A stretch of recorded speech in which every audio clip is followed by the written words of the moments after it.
Bonsoir Christian, Robert et je crois que c'est Lucille, c'est ça? Parce que j'ai pas entendu tout à l'heure la présentation. Lucille, bonjour. Donc vous êtes le couteau suisse de ce que j'ai vu, Lucille, et Christian Robert, le directeur de la maison d'édition au Vent des Îles. Bonsoir déjà. Et est-ce que vous pouvez déjà commencer par faire une petite présentation de la maison et de l'univers dans lequel vous évoluez? Oui. Alors, je vais peut-être vous montrer quelque chose, c'est ça. Voilà, Comment- déjà, c'est un bon premier Vous pas. l'avez déjà vu? Vous l'avez vu, n'est-ce pas? Ou pas du tout? Non, Tout on le l'a pas monde? vu. Non, non. OK. Donc, je vais vous l'envoyer si vous voulez en numérique derrière. Ça, c'est une carte du Pacifique. Alors, je vais avoir du mal à la fois montrer. Peut-être, Lulu, tu peux passer devant et montrer ou tenir comme ça. Voilà. Là, si vous voyez, je pense que c'est l'Australie, je suis même sûr. Ouais. L'Australie. Et jusque-là, après, on arrive vers l'Amérique du Sud. Et donc ça, c'est tout le Pacifique Sud, la Nouvelle-Zélande qui est là, la Polynésie française qui est là, les Samoa, la Papouasie-Nouvelle-Guinée, le Pitcairn. Donc ça, c'est notre champ éditorial en fait. Donc, bon, c'est pas très clair comme ça en version qui bouge, mais je vous enverrai le fichier. Et en plus, c'est une carte que nous a dessinée Titouan Lamazou, vous connaissez sans doute de nom, avec qui on travaille beaucoup, qui connaît bien la mer, l'océan, et l'océan Pacifique en particulier, et relativement bien notre catalogue. Donc, c'est une carte sur laquelle on a positionné l'ensemble enfin, pas l'ensemble, oui, nos auteurs de littérature, les auteurs qu'on publie, qui sont évidemment francophones de Tahiti et de Nouvelle-Calédonie, avec une piste au Vanuatu, et également pour beaucoup anglophones, donc de Nouvelle-Zélande, d'Australie, de Papouasie-Nouvelle-Guinée, du Fidji, du Samoa, du Tonga, donc de tout le Pacifique. Donc, je pense qu'en quelques mots, j'ai à peu près expliqué le champ éditorial sur lequel on travaille. L'intérêt, c'est qu'on est quasiment les seuls à travailler dessus. Faut dire que c'est loin. Alors, à une époque, des éditeurs français, grands éditeurs, s'il en est, je pense à Actes Sud, se préoccupaient beaucoup du Pacifique. À l'époque où Marc de Gouvenin, que vous connaissez peut-être, était directeur de cette collection qui s'appelait Antipode. Et donc, ils se déplaçaient assez souvent dans le Pacifique à la recherche d'auteurs. Ils ont publié des grands auteurs, Alain Duff, L'âme des guerriers, je ne sais pas si ça vous dit quelque chose, Sia Fiegel avec un très beau livre, Les enfants du cercle de la lune, qui est une fille des Samoa. Et puis dans le temps, ils s'en sont un petit peu désintéressés, ils ont fait un virage 180 degrés, puisqu'ils sont partis beaucoup dans le nord et ont commencé à publier les Nordiques avec tout le succès qu'on leur connaît, hein, les Millennium et autres, Camille Lackberg. Et nous, on a continué à travailler dans d'autres régions. Et puis, les auteurs, en fait, qui avaient le choix à l'origine entre la possibilité d'être édité en français chez Actes Sud ou au Vent des Îles, ont assez vite pris le parti de jouer la carte famille, clan, tribu, locale, en fait. C'est-à-dire qu'ils préféraient être édités avec leur père du Pacifique que d'être dans une grande maison parisienne un peu moins bon, très certainement avec un plus gros potentiel de vente, mais un peu moins de sentiments. Et en fait, on s'est construit comme ça, gentiment, au fil du temps. Aujourd'hui, ça fait 30 ans qu'on se construit. On le sera bientôt. Mais voilà, et ça fonctionne plutôt bien. On est content. En tout cas, on a tenu 30 ans et on pense tenir encore un petit peu. Donc, voilà, c'est à peu près le, le profil au Vent des Îles, au moins pour la littérature, qui est quand même nos collections qui sont les plus chères. Mais on ne fait pas que de la littérature. À l'origine, on faisait des sciences humaines beaucoup, avec des universitaires, donc à la fois de Polynésie, de Calédonie, voire même de Nouvelle-Zélande. Et au fil du temps, on a glissé vers la littérature. On fait également des beaux livres, beaucoup de beaux livres. On a été longtemps diffusé par Vilo. Je ne sais pas si vous connaissiez Vilo qui est mort il y a 10-15 ans, qui a été racheté par Dodin, qui était notre diffuseur après, et qui était un spécialiste du beau livre. Et avec certains livres qui ont bien fonctionné, des beaux livres sur la culture de l'Océanie. Donc, on a un beau livre sur les tikis, par exemple, sur le tatouage aux îles Marquises, sur les magnifiques objets de prestige de Mélanésie, qui sont des domaines assez pointus, mais pour lesquels il y a des niches. Et donc, on fait pas mal de beaux livres. On fait également des guides qui sont des guides de référence bio. Donc, on a par exemple le guide des poissons de Tahiti et des îles, qui est un énorme travail scientifique et qui est notre best-seller. On doit en être à la 5e édition. C'est quelque chose qui fonctionne très, très bien. Le guide des récifs, le guide des fruits, tout ce qui touche à l'environnement tropical. Et enfin, et Lucie me corrige si je me trompe, de la jeunesse. Alors pareil, avec des livres qui sont des livres de l'univers, de l'imaginaire du Pacifique Sud. Et des biographies, si je puis. Et également des biographies, merci Anthony. Biographies, oui, de personnes qui sont importantes à nos yeux pour le Pacifique. Pour n'en citer que quelques-uns, Jean-Marie Djibaou, que vous connaissez tous un petit peu, Nouvelle-Calédonie. Antoine Cambouaré, qui est un Kanak de Nouvelle-Calédonie, qui se trouve avoir été l'entraîneur du PSG, donc c'est un footballeur. Nidosh Testin, qui est un autre grand chef Kanak, Lafleur, et des personnages de Tahiti, Bobby, qui est un artiste, Sonny Walker, qui est un homme assez particulier, qui aujourd'hui est la représentation tahitienne du néopaganisme, qui est un bouquin que j'aime beaucoup, qui s'appelle Le Païen, justement. Ce Tahitien qui a une petite soixantaine d'années, qui a grandi dans une île l'archipel des Australes, au sud de la Polynésie, qui ensuite était commando de marine. Et après, il est revenu à Tahiti. Et là, il a commencé, son père est pasteur protestant. Et il a commencé à rejeter un peu la religion qu'on lui a imposée et faire une tentative de retour vers ce que pouvait être la religion ancêtre. Et c'est une démarche très intéressante. C'est un homme très tolérant, très beau, et qui reçoit des milliers de scolaires pour leur expliquer que tout ce qu'on leur explique à l'école et à l'église, c'est pas ça du tout, et qu'en fait, leur vie, elle existe grâce à la nature, aux pierres, aux arbres, aux rivières. Et voilà, et on a fait une biographie de cet homme. C'est ce mouvement de néopaganisme. Il reçoit du reste sur son marais, son petit temple qu'il a construit dans sa vallée, des gens de partout, de tout le monde, de Norvège, de Suède, du Japon.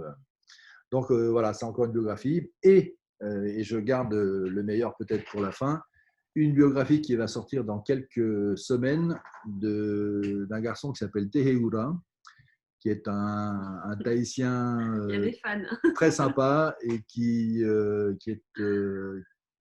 dans sa vie a eu un accident, c'est qu'il a été pris dans une émission qui s'appelle Koh Lanta. Et c'est un accident qui a vraiment changé sa vie. Voilà, et aujourd'hui, là, il vient de sortir de sa 4e saison dans Koh Lanta, et on sort donc une biographie qui est, alors voilà, peut-être pas entre guillemets destinée à un public de lecteurs, mais à un public de fans. Et c'est un garçon qui a su toucher beaucoup de monde. Donc voilà, c'est 240 pages où il raconte son histoire d'un jeune Tahitien qui naît proche de la nature. Et puis derrière, quand il part à Montpellier pour faire STAPS, c'est la rencontre de celle qui deviendra sa femme et la mère de ses 4 enfants, puisqu'ils viennent d'avoir un petit bébé là, il y a un mois. Et puis un jour Koh Lanta et la vie qui change, et voilà, et 7 millions de personnes qui le regardent tous les vendredis soirs, et qui détestent les autres, enfin qui détestent ceux qui l'éliminent parce qu'il se fait éliminer en général. il a une position assez particulière. Donc voilà, ça sort le 22 août. Est-ce que j'en ai dit assez ou vous voulez d'autres précisions sur Pour l'instant, c'est très bien pour une présentation de début. Christian et Lucille, est-ce que vous êtes tahitien vous-même? Comment vous en êtes arrivé à créer une maison d'édition à Tahiti? En tout cas, basée à Tahiti. Je vais commencer et Lucille prendra la suite pour elle. Moi, je ne suis pas tahitien, mais je suis arrivé ici il y a un peu plus de 35 ans. Je suis arrivé à l'édition par l'imprimerie. Je dirigeais une imprimerie. Fin des années 80, il y a eu l'arrivée de ce qu'on appelle la PAO, la publication assistée par ordinateur, les Mac double drive avec 2 disquettes. Je ne sais pas si vous vous souvenez. Ah ben non, vous étiez pas encore sur ordinateur. Et puis voilà, et donc j'ai créé un studio avec ces machines et très vite, on a travaillé, on faisait du service pour les autres, et puis très vite, on s'est mis à faire nos livres jusqu'à ce qu'on abandonne toute notion de service et qu'on passe à ce qui nous stimulait le plus, qui était donc faire des livres. Voilà, ça donc c'est pour moi. Lulu, je te laisse. Bien, moi, je suis ce qu'on appelle ici demi-tahitienne, c'est-à-dire que j'ai une maman qui est originaire de France, métropolitaine du Sud, et donc mon père qui est polynésien. Donc, j'ai plus hérité du côté français, je pense, mais j'ai vécu en fait dans les 2 endroits et je ne suis pas du tout dans le milieu du livre à la base. J'avais suivi des études d'économie en école de commerce, mais en revenant à Tahiti, j'ai redécouvert des littératures océaniennes que je ne connaissais pas du tout. Et grâce à Christian, j'ai d'abord pu commencer à m'occuper du Salon du Livre de Tahiti, qui est un très bel événement. Et puis assez vite, j'ai intégré la maison d'édition tout en découvrant vraiment tous ces ouvrages qui soient polynésiens, mais surtout également anglophones, traduits. Mais ça a été une vraie découverte et c'est ce qui a vraiment marqué cette expérience. Et depuis maintenant quelques années, c'est un vrai plaisir que de vivre cette expérience littéraire et aussi tous les ouvrages, que ce soit beaux livres en sciences humaines. Voilà, ça contribue aussi sur le plan culturel à développer aussi tout ce qu'on peut apprendre dans chaque ouvrage. Alors, est-ce qu'on peut revenir sur l'organigramme, entre guillemets, d'Auvent des Îles? Est-ce que vous êtes, je crois que vous n'êtes pas que 2, évidemment, mais est-ce qu'on peut revenir sur cet organigramme? Oui, alors en fait, on est une usine de couteaux suisses. Tu parlais du couteau suisse pour. Alors, je disais ça justement, voilà, je disais ça justement, le D'accord. couteau suisse, par rapport au fait que sur le site, Lucille est caractérisée comme cela. Ouais, donc en fait, oui, Lulu particulièrement, mais un peu tous, on est une toute petite structure. Bon, c'est pas bien poli, mais en commençant par moi, je suis le fondateur et je suis le gérant. Je m'occupe un peu de tout aussi, d'editing, de suivi, de relations auteurs, de comptabilité, de gestion, etc. etc., etc. Lulu s'occupe plus de l'environnement commercial, mais également de l'editing, de la relation avec les auteurs, etc. Anne-Sophie, qui est derrière, est notre chef de production, donc elle est avec nous depuis 30 ans. Elle fait de la prod. C'est une bête de prod, il faut le reconnaître, elle est très forte. Après, on a en bas une jeune femme qui s'appelle Estelle Mansang qui s'occupe de l'accueil, parce qu'on a un showroom, vous avez peut-être vu sur nos sites, donc un espace qui est assez élégant dans lequel on présente nos livres, on les vend également, parce qu'il y a de moins en moins de libraires à Tahiti et que nous, on a quand même besoin de vendre des livres. Et à côté de ça, on a des gens qui sont fidélisés, mais extérieurs. Ici, ça s'appelle patenté. Chez vous, je crois que ça s'appellerait auto-entrepreneur. Donc, c'est notre relectrice qui s'appelle Hélène Missotte, une graphiste à qui on sous-traite la plupart des coups, qui s'appelle Orane de Marty, une fille qui fait des dîners avec nous, qui s'appelle Charlotte Petit. Alors, évidemment, nos traducteurs et traductrices, dont notre traductrice préférée qui habite en Auvergne, qui s'appelle Mireille Vignol, qui nous a traduit, je ne sais pas si vous avez eu Faux Semblant entre les mains. C'est elle, entre autres, qui traduit Faux Semblant. Elle traduit beaucoup de livres pour nous. Mireille est, voilà, lui-même. Je ne sais pas si, Madame Tapioca, je ne sais pas si tu l'as lu, mais c'est un bouquin que moi j'aime bien, en tout cas. Je ne l'ai pas lu encore, mais okay. C'est prévu. Ok. Donc, Mireille, Mireille a ce double intérêt. D'abord, parce que c'est une très bonne traductrice qui travaille pour plein d'autres maisons en France, mais elle a surtout travaillé 18 ans en Australie, chez ABC, donc à la radio culturelle, enfin, locale.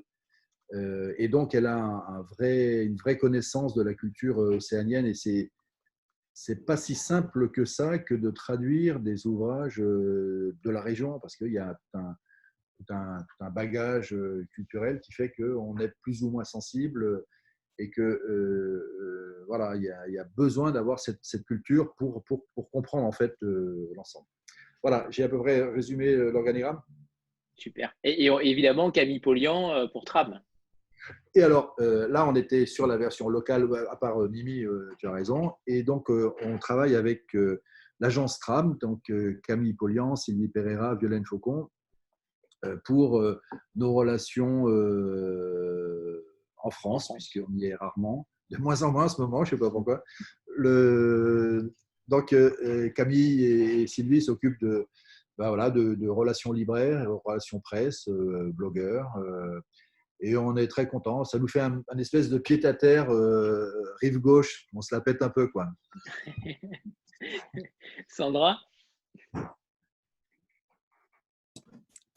Oui, bonsoir Christian, bonsoir Lucille. Est-ce que vous pourriez nous indiquer un petit peu la proportion de vente entre la Polynésie et la métropole? Comment ça se répartit? Alors,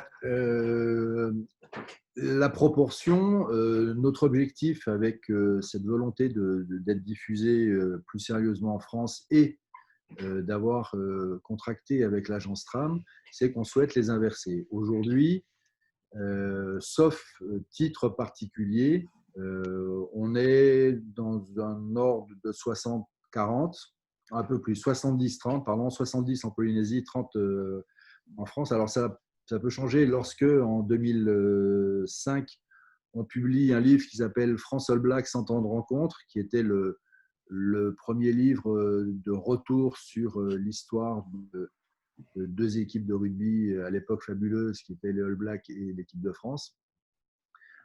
C'est un livre qui est le meilleur livre de sport de l'année en France. C'est un gros, beau livre, 15 000 exemplaires vendus en un mois. Donc là, la proportion, elle était 90 France, 10 Tahiti. Mais parce que ça faisait vraiment des gros volumes, hein, à la fois surtout en chiffres. Et après, nous, ici, on a évidemment un marché qui est plus facile à traiter. On a un accès aux médias qui est direct. C'est un petit pays, il y a 260 000 habitants. En Nouvelle-Calédonie, pareil, 260 000 habitants, enfin 270 000 habitants. Mais il est relativement facile d'être en contact avec les 270 000 habitants, à la fois de Calédonie et de Polynésie. En France, c'est une autre histoire. Et bien évidemment, une concurrence un peu plus raide. Il y a beaucoup de très grands éditeurs avec de très bons livres, de très grands auteurs. Mais notre volonté, c'est de nous développer en France. Pour répondre, Sandra, très clairement à ta question, aujourd'hui, on est plus à Tahiti, enfin dans le Pacifique, parce que Nouméa est important aussi. Mais à terme, on souhaite se développer plus en France. Et oui, et du reste, dans cette stratégie qui était affichée, de vouloir se développer en France, on a donc changé de diffuseur, puisque depuis le début janvier, qui était le début de nos 30 ans, on est maintenant diffusé par Harmonia Mundi, et qui est pour nous, en plus, on l'a vu dès le début, on a eu un petit incident qui s'appelle le Covid-19, qui a mis un petit coup d'arrêt à tout ça, mais sur les 3 premiers mois, on partait sur une courbe qui fait plaisir aux gestionnaires que je suis. Benoît ? Oui, bonsoir Christian, bonsoir Lucille. Moi, j'ai eu la chance de connaître un peu Au vent des îles et j'ai lu Faux semblant que j'ai chroniqué sur le blog. Ouais, J'ai cool. j'ai fait une petite recette de cuisine. Merci Lucille, ravi de te rencontrer. Justement, je rebondis sur l'histoire du Covid. Quand j'ai connu Au vent des îles, c'était via Camille, effectivement, de Tram et avec la rencontre de Muraro. Oui, oui, Euh, qui était quelqu'un de relativement timide, mais qui a écrit un très très bon bouquin, à la fois politique d'ailleurs, puisque ça parle de Macron en creux et c'est marrant, et qui était appelé, on va dire, à un joli petit succès. Et puis est arrivé le Covid. C'était pour avoir un petit peu quelques informations, enfin quelques ressentis de votre part justement, euh, sans rentrer dans les détails financiers du terme, mais le fait d'avoir fait venir Muraro en France pour lancer la promotion de son livre qui a été complètement arrêté au niveau du Covid, pour une petite, maison d'édition comme la vôtre, quel a été l'impact? Alors, c'est intéressant cette vision.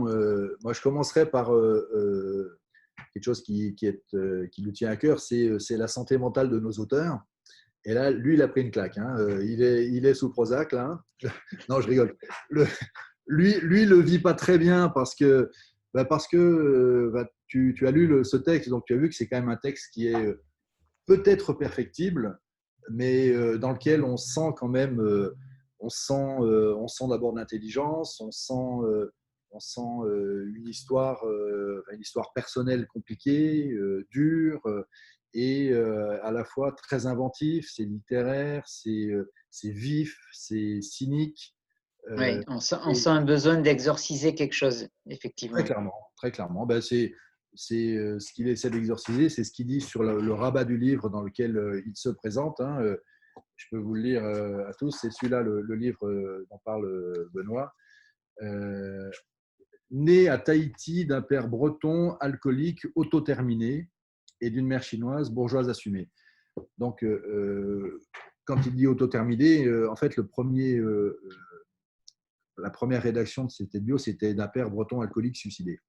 Qui nous paraissait un petit peu dur, donc on a tourné ça comme ça, mais c'est cette histoire personnelle qui est extrêmement lourde et que, évidemment, ce livre, comme sans doute beaucoup d'autres livres, est aussi une thérapie. Donc on en revient au médical et il est passé voir la semaine dernière et lui, il est un peu dépité. Et il est surtout, mais là on rentre vraiment dans de la relation auteur-éditeur, mais ça fait plaisir de la partager. Nous, ça fait un bout de temps qu'on lui dit, bon, ok, Méridien Zéro est écrit, il faut que tu te mettes tout de suite sur un autre livre. D'autant que entre le manuscrit reçu et le livre publié, on a enlevé plein de choses et il y a plein d'histoires dans l'histoire. Il y a de quoi faire un autre livre. Et donc, nous, on le stimule pour qu'il fasse son bouquin. Et là, c'est vrai que ça lui a mis un petit pet quand même. Il espérait, il est parti. Cette rencontre rue Galande à laquelle, ce petit déjeuner, Benoît, auquel tu as assisté, il était ravi, même s'il est un peu timide, il a une cervelle qui tourne quand même très très vite. Et il attendait la suite avec impatience. Donc de lui expliquer que c'est pas de chance, mais c'est la faute au Covid. Lui, là, il est un petit peu, comment je dirais, dépité.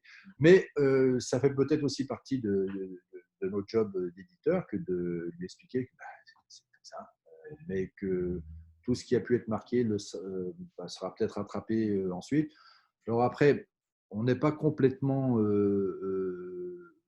voilà, moi je pense que ce livre peut avoir une vie encore. Hein, En même temps, il y a aussi le côté très anticipateur du roman qui, en plein Covid, mine de rien, certaines scènes rejoignent Oui, la situation. C'est assez c'est ce comique. que je dis, c'est ce que je disais. Le livre parle un petit peu durant cette période, c'est clair.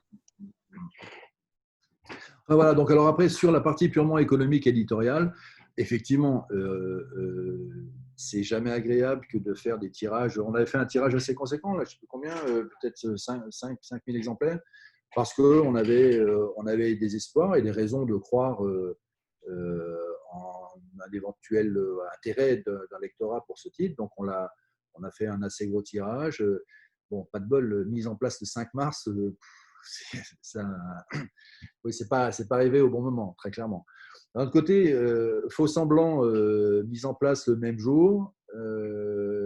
Et alors, pareil, il a été balayé par le Covid, mais je pense qu'il a aussi une petite chance de survivre. Et alors, c'est une histoire assez paradoxale, mais et moi, l'impression que j'ai, c'est que en fait, il a une chance de survivre parce que comme c'est un tout petit bouquin, beaucoup de gens l'ont lu, des libraires en particulier, qui ne connaissaient pas Au vent des îles, évidemment, comme la plupart des gens, mais qui se sont dit, bon, c'est un investissement temps minimum, et qui ont quand même été surpris de rentrer dans un univers dont ils ignoraient tout. Et visiblement, ils s'y sont bien sentis. Et du reste, aujourd'hui, on a plein de retours de libraires sur Faux Semblant. On n'en a pas trop sur Méridien Zéro, parce qu'effectivement, à part Benoît qui l'a chroniqué, il y a eu peu de choses sur Méridien Zéro. Donc, voilà, s'ils ne sont pas vendus, ben, ils ne seront pas vendus. J'ai envie de dire, ça fait 30 ans qu'on vit cette expérience, donc on est un peu rodé là. Et c'est du reste j'en parle beaucoup avec des amis qui ont des entreprises, et à Tahiti comme en France et comme de partout dans le monde, je crois qu'il y a quand même une réalité de crise économique qui se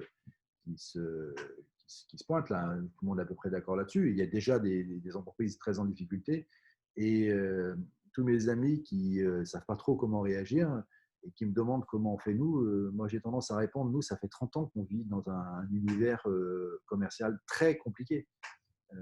Donc on est un petit peu habitué à la difficulté, et cette crise pourrait s'en être une de plus, quoi. Alors peut-être que c'est celle qui nous mettra à genoux, voire même nous enterrera, mais j'ai pas l'impression. Donc voilà, oui, c'est pas un joli coup économique, mais c'est pas fini, hein. C'était il y a 3 mois, ça peut vivre encore. Est-ce qu'on peut parler, Christian et Lucille, des prochaines parutions ou celles qui viennent de sortir post-confinement? Avec plaisir. Déjà, on va parler d'une publication qui peut-être peut rebondir un peu à l'instar de ce que disait Benoît sur Méridien Zéro et cette fraternité gilet jaune, voire crise nationale. C'est celui-ci. Donc, qui a chroniqué Séverine aujourd'hui, je crois. Ah, je n'ai pas vu encore. Oui. Ah, c'est toi qui c'est ce qu'on disait tout à l'heure. Merci Séverine, surtout elle est où Séverine? Je ne la vois pas là. C'est Madame Tapioca. Ah, c'est toi, Madame Tapioca. Ah, ouais. Oui, moi je ne l'ai pas vu, mais Lulu me disait, il y a une super recension de Sourds de colère. Ben, c'est un super bouquin. Ouais, c'est pas vraiment un super bouquin. Et il fait écho à la période actuelle, à toutes les questions raciales, culturelles du moment. Enfin, j'espère qu'il sera lu parce que moi, il m'a beaucoup ému en tout cas. Il nous a tous émus. D'abord, nous, quand on l'a lu en version originale. Après, le traducteur qui est David Fauquembert. Je ne sais pas si vous le connaissez. Qui a écrit Bluff. Bluff, ouais. Bluff chez nous. Enfin, il a Bluff chez Stock et chez nous. Mais il a aussi écrit d'autres livres merveilleux. Son premier, c'était Null Arbor sur l'Australie. Après, il avait fait Mal Tiempo sur la boxe à Cuba, qui est extraordinaire. Et son avant-dernier, c'était Manuel El Negro sur le flamenco andalou. Bref, de toute façon, David, en plus d'être un ami, pour moi, il fait partie des grands écrivains français, même s'il n'a pas le succès qu'il mérite. Mais enfin bon, ça reste, à mon avis, un grand. Et lui était complètement ému de traduire ce texte. Et il a mis beaucoup de lui, mais je pense que je suis ravi que Séverine, c'est ça, Madame Tepka? Ouais. Tu es ressenti ça aussi, parce que ouais, c'est aussi pour ça qu'on fait ce métier, donc on est très content de voir que voilà, il y a des textes qui peuvent toucher.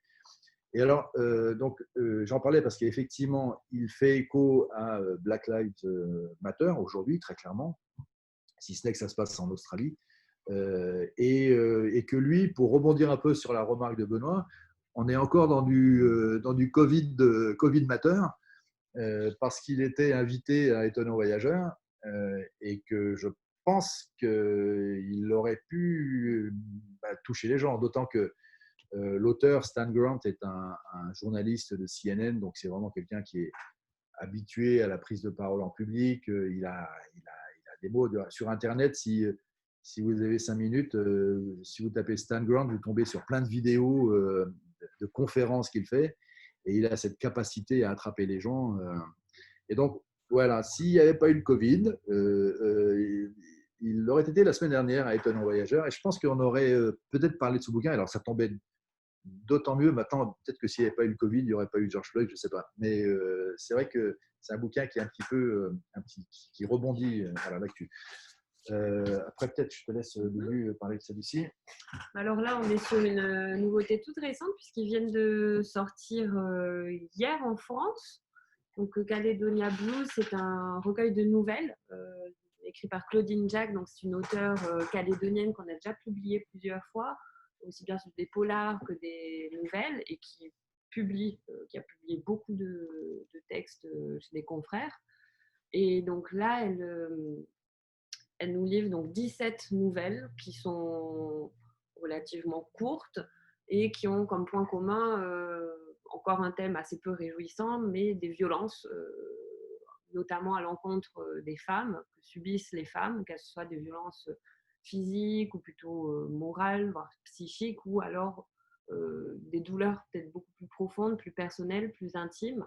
Et on est dans un contexte donc calédonien aujourd'hui, aussi bien le côté urbain de la ville, donc de Nouméa, que le côté brousse au milieu de la nature, en bord de mer, mais avec toujours ce fil rouge où on va suivre des parcours de femmes qui sont confrontées donc à des situations complexes, mais qui, et c'est là aussi le côté universel, mais qui arrivent à faire face soit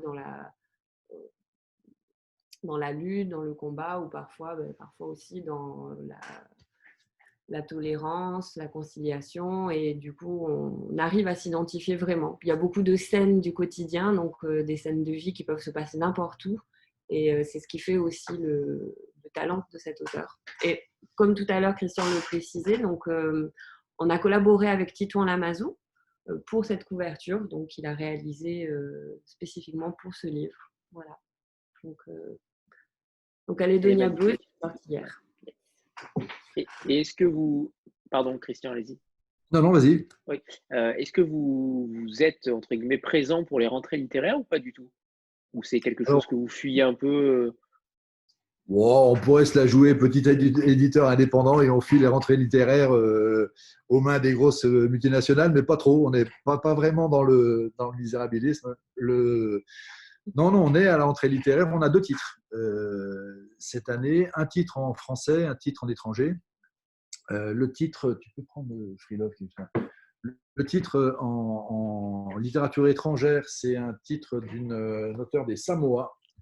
C'est celui-ci, qui s'appelle Free Love. Lulu va vous en parler parce qu'elle a bien aimé, moi aussi, mais je m'entends Lulu parce qu'elle est plus agréable que moi à écouter. Donc Free Love, on est très content de publier. Donc c'est une auteure qui vient des Samoa, Sia Fitzgerald, qui a déjà publié. Donc Christian a cité quelques-uns de ses romans précédemment. À l'époque, a été chez Actes Sud. Et donc là, on a une traduction également. Parfait. Yes. Oui, du coup, donc très contente de publier Sia Fitzgerald, cette grande auteure originaire donc, de Samoa. Elle est grande parce que c'est une femme qui mesure 1m90, qui pèse 140 kg, des Samoa. Je ne sais pas si ça vous dit quelque chose, Samoa. Toi, c'est les rugbyman de… Grande auteure.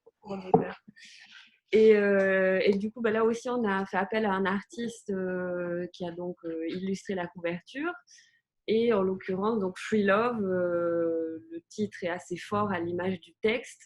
On est sur une histoire d'amour, en fait, assez émouvante, entre une jeune lycéenne et un de ses professeurs. Donc, et c'est un texte assez particulier puisque le récit se déroule, le cœur du récit se déroule sur une seule journée, où on va être embarqué donc, dans un court voyage entre cette jeune fille qui doit se rendre à la ville et qui se fait prendre en stop par son fameux professeur qu'elle idolâtre un petit peu. Et pendant ce trajet, autant l'aller que le retour, les liens vont être très étroits entre deux et ils vont tout simplement vivre une histoire très courte dans le temps, mais très intense, et pas que sur le plan physique. Il y a tout un déroulé des rapports humains qui peuvent se passer dans cette île des Samoa, dans cette culture qui est à la fois traditionnelle et en même temps intégrée à la vie moderne aujourd'hui du fait des rapports occidentaux. Et en même temps, et c'est là le talent de l'auteur, elle va vraiment saupoudrer toute l'histoire de référence à des pratiques traditionnelles, donc polynésiennes, samoanes précisément, mais qui valent aussi à l'échelle de la Polynésie. Du coup, c'est très riche, tant sur le plan du rapport humain, de cet amour qui va être un amour un petit peu compliqué, parce qu'aussi le fameux professeur est le fils du pasteur de l'île, du village, et qu'en vérité, dans le contexte religieux au Samoa, c'est considéré comme tout simplement une hérésie que d'avoir un rapport avec le fils du pasteur, et même encore plus carrément incestueux, parce qu'il y a un rapport, c'est assez syncrétique dans la pratique, et du coup, le pasteur du village est considéré comme le père de toute la population, et donc d'engager une relation avec son fils, c'est comme être dans un rapport incestueux de la part de la jeune fille comme du fils en question. Donc il y a aussi toute cette difficulté-là qui est évoquée, en plus donc, des rapports à la culture traditionnelle dans un contexte moderne. Donc, il faudra demander à ce que Camille vous envoie un SP. C'est un texte très différent de ce qui a l'habitude d'être publié, mais je pense qu'il est assez représentatif de la réalité de la littérature océanienne. Il est très beau, il y a des très longs passages en langue samoane, et c'est très joli. Bon, et après, c'est un texte qui est un petit peu dur, mais Sia ne fait pas trop dans la dentelle, en fait. Déjà, les bouquins qu'elle publiait chez Actes Sud.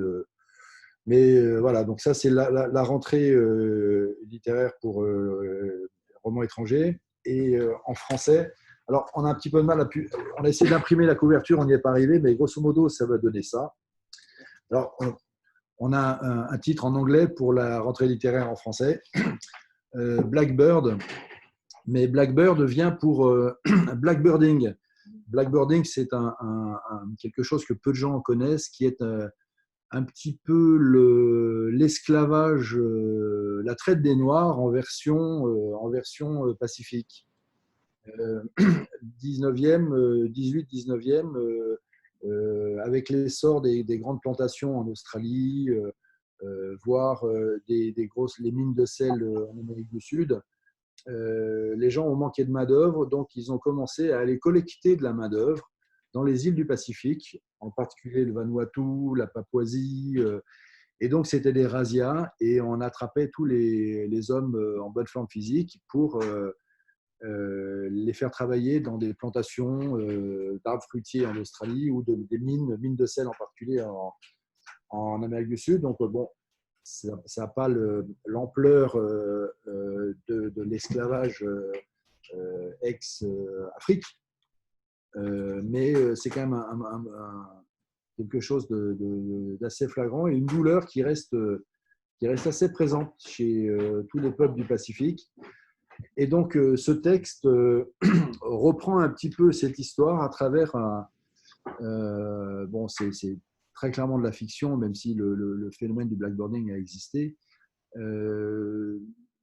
Ce livre, qui se passe en deux temps, aujourd'hui avec un archéologue qui fouille au Vanuatu et qui tombe lors de ses fouilles sur un squelette d'une jeune femme, mais visiblement d'origine caucasienne, qui serait morte il y a un siècle ou deux, et qui ne comprend pas trop le truc, qui enquête.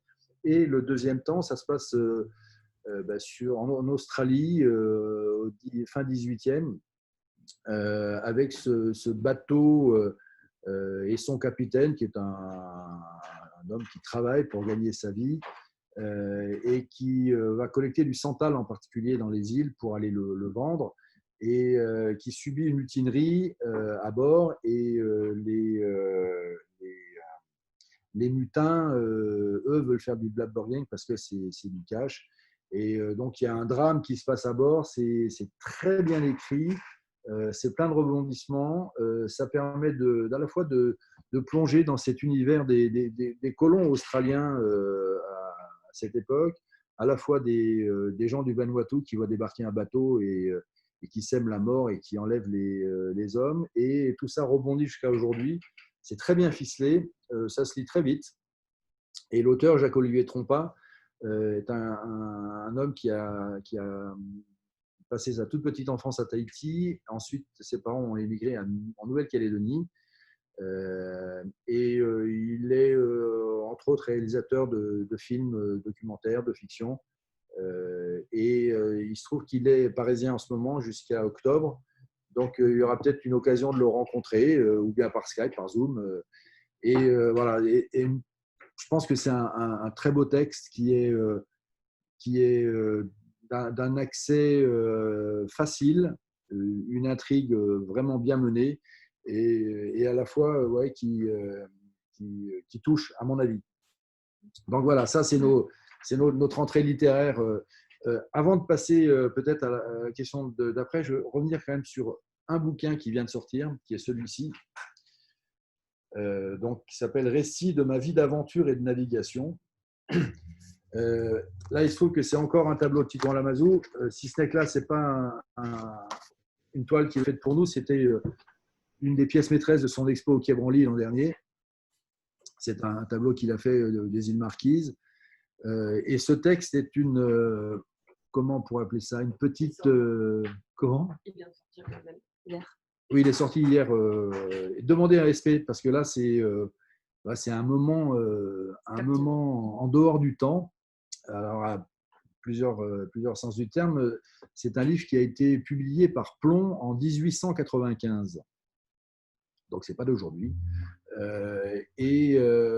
Dont moi, j'ai trouvé une copie, parce que le livre original est quasi introuvable, et dont j'avais trouvé une copie il y a une vingtaine d'années, que j'avais publié une première fois, et qui a été épuisé, qu'on a décidé de reprendre parce que c'est un bouquin incroyable. Donc, qui traite d'un Normand qui arrive aux îles Marquises en 1842. Donc, c'est très vieux. C'est une histoire incroyable qui, je ne veux pas vous en dire trop, mais qui, en tout cas, a à voir avec les tabous que s'est fixé l'homme. En particulier, on y parle un peu de cannibalisme. C'est un peu à l'image c'est l'époque de Melville, London, Taipei de Melville, c'est un peu pareil, sauf que c'est Melville, évidemment. Mais ça, c'est un bouquin qui est tout à fait surprenant. Voilà. Et juste aussi un petit mot sur cette trilogie, parce que ça aussi, je ne sais pas si vous avez vu ces bouquins, ça c'est une Tahitienne qui risque de venir avec moi à Paris en octobre. Là. Donc, c'est une trilogie à l'Arbre à pain, Frangipanier et Tiaré, c'est 3 tomes. Donc, histoire très particulière, c'est une femme de Tahiti, une Tahitienne. Voilà, vous montrez les tranches parce qu'on a fait une petite graphique.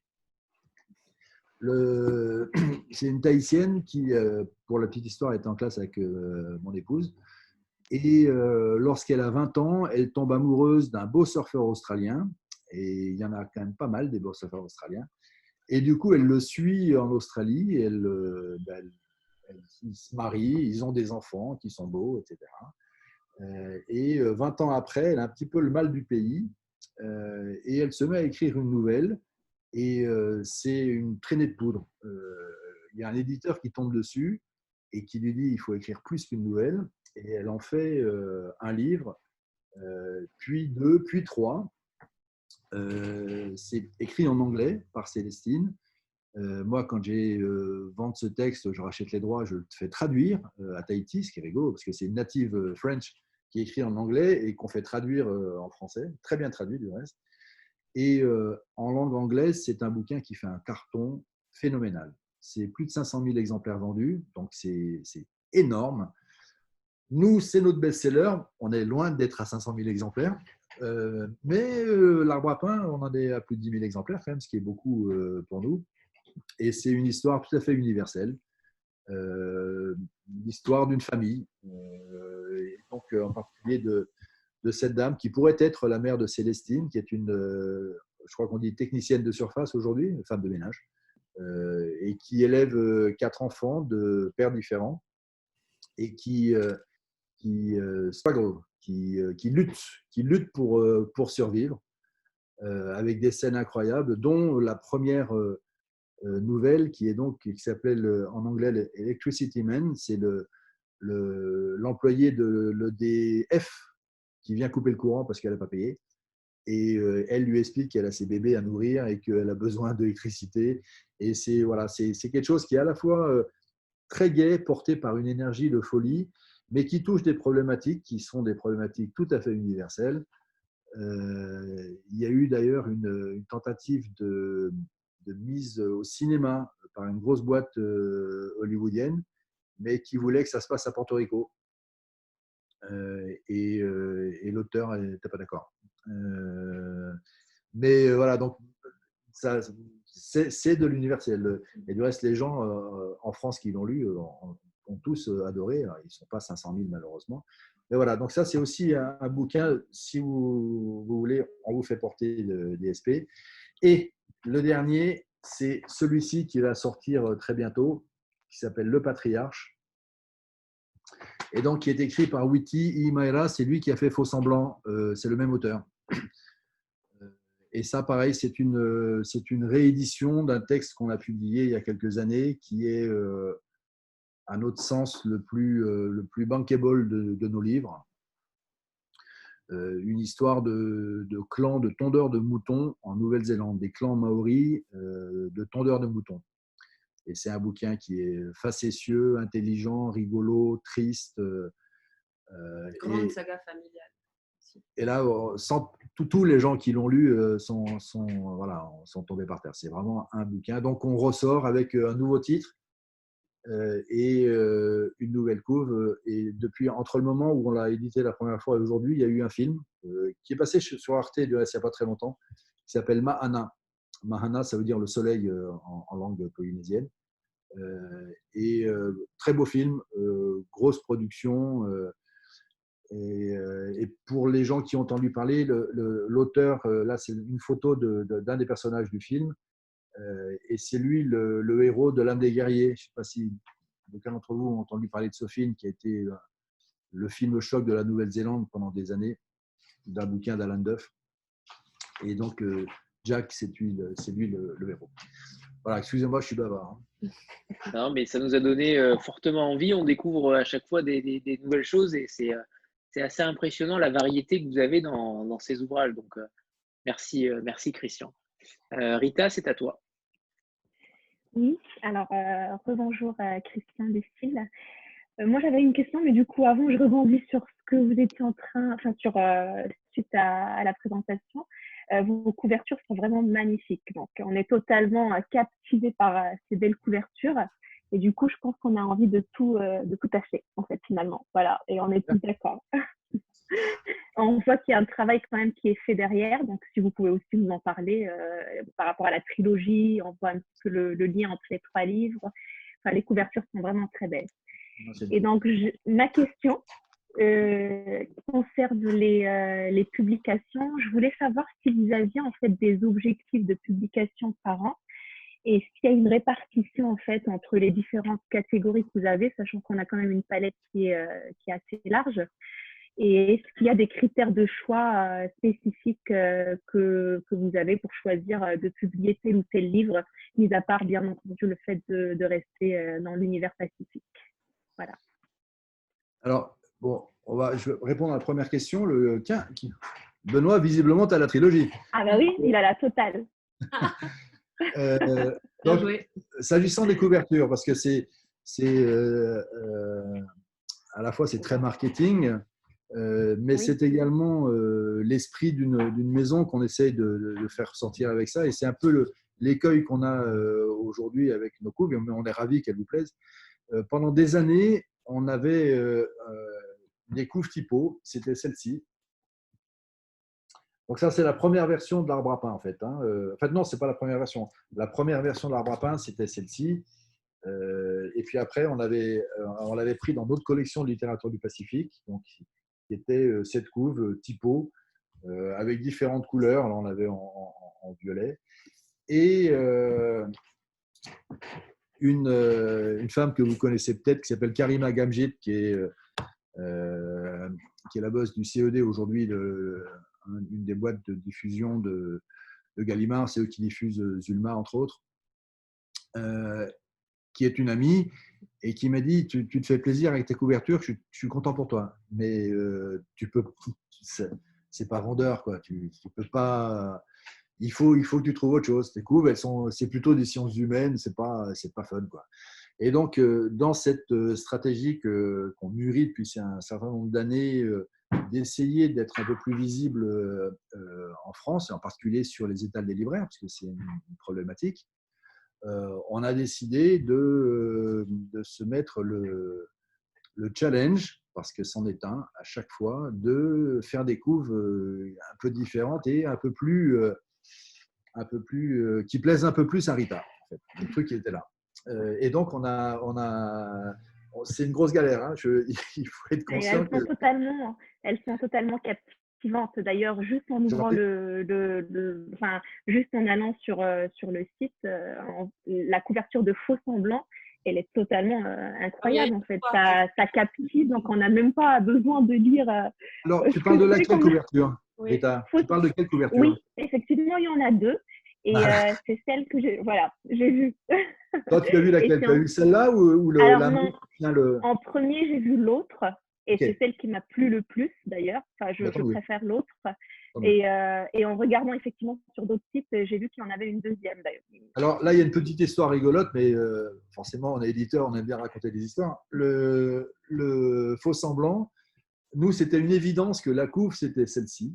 Parce que le personnage, parce qu'il y a eu un film également tiré de cette novella, de ce court roman, et elle, c'est le personnage de Paraiti qui est le personnage principal. Et pour nous, c'est une évidence que c'est une Maori, d'autant qu'elle a un moko, elle a le menton tatoué.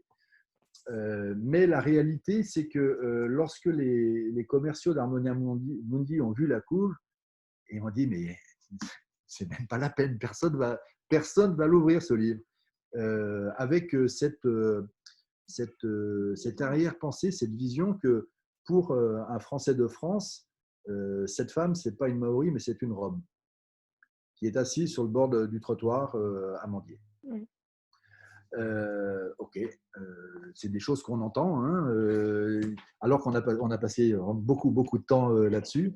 Et du coup, on a tenu compte de l'avis des commerciaux d'Harmonia Mundi et on est allé plus vers le côté guérisseur, guérisseuse. Et donc, finalement, on a choisi cette couve pour la France, de cette vieille main qui tient des plantes et qui colle très bien avec le bouquin aussi. Mais voilà, donc après, par contre, ici, dans le Pacifique, cette couve, elle fonctionne très très bien parce que les gens savent tous que c'est une Maori. Et à aucun moment, un Tahitien ou un Calédonien va imaginer que ça peut être quelqu'un d'autre. C'est forcément une Maori avec son moko, sa lèvre tatouée. Donc voilà, ça c'était pour rebondir sur la couverture. Mais au-delà du thème, en fait, la deuxième couverture, c'est aussi, moi je la vois aussi comme un tableau finalement. Mis à part même, on n'a même pas besoin d'aller plus loin. On a un tableau qui donne envie d'ailleurs d'ouvrir le livre. Et ça, c'est beau. Oui, par contre, je suis content de partager ça parce que c'est d'une complexité le choix d'une couverture. Nous, c'est pas compliqué. Avant, on avait des couvertures typo. Anne-Sophie devait mettre 1h30 pour bien ajuster la typo, quoi.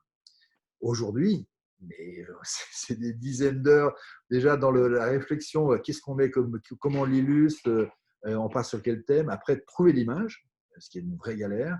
Et puis après, que la graphiste arrive à en faire quelque chose. Mais bon, rien que pour ça, Rita, je suis content d'avoir fait tout ce travail, d'avoir passé ces dizaines d'heures à chercher des coups, parce qu'au moins, on est content que ça t'ait plu à toi. Et puis Eric aussi, j'ai l'impression qu'il est content d'être. C'est vrai que la couverture est un choix premier du lecteur. Donc, je pense que maintenant, forcément, les éditeurs doivent faire l'effort, en tout cas, de chercher une belle couverture. Et c'est ce que vous faites. Oui, Donc, et puis les trailers aussi, visiblement, c'est la mode. oui, oui. Séverine, qui faisait la moue? Non, sur les trailers, je faisais la moue, mais bon, Ouais. ouais, je me rends Parlait de compte mode. que Anthony parlait de mode, et là, en ce moment, là, moi, je suis submergé d'offres de boîtes qui font du service, qui font des book trailers. Ça tombe tous les jours dans mes mails, là. ouais, je me rends compte donc que je connais très peu, voire pas du tout la littérature océanienne, et je me demandais, est-ce qu'il y a quelque chose qui la définit? Est-ce qu'il y a des thèmes récurrents? Est-ce qu'il y a des points communs? Voilà. Ou pas du tout? Alors, c'est une question qui est éminemment intéressante, même si elle est quand même très complexe. Je pense qu'on peut y voir des points communs, très clairement. Alors, est-ce que ça la définit? C'est une autre problématique, hein, mais on peut y voir des points communs. D'abord, que tous les peuples du Pacifique, de l'Océanie, ont la même histoire.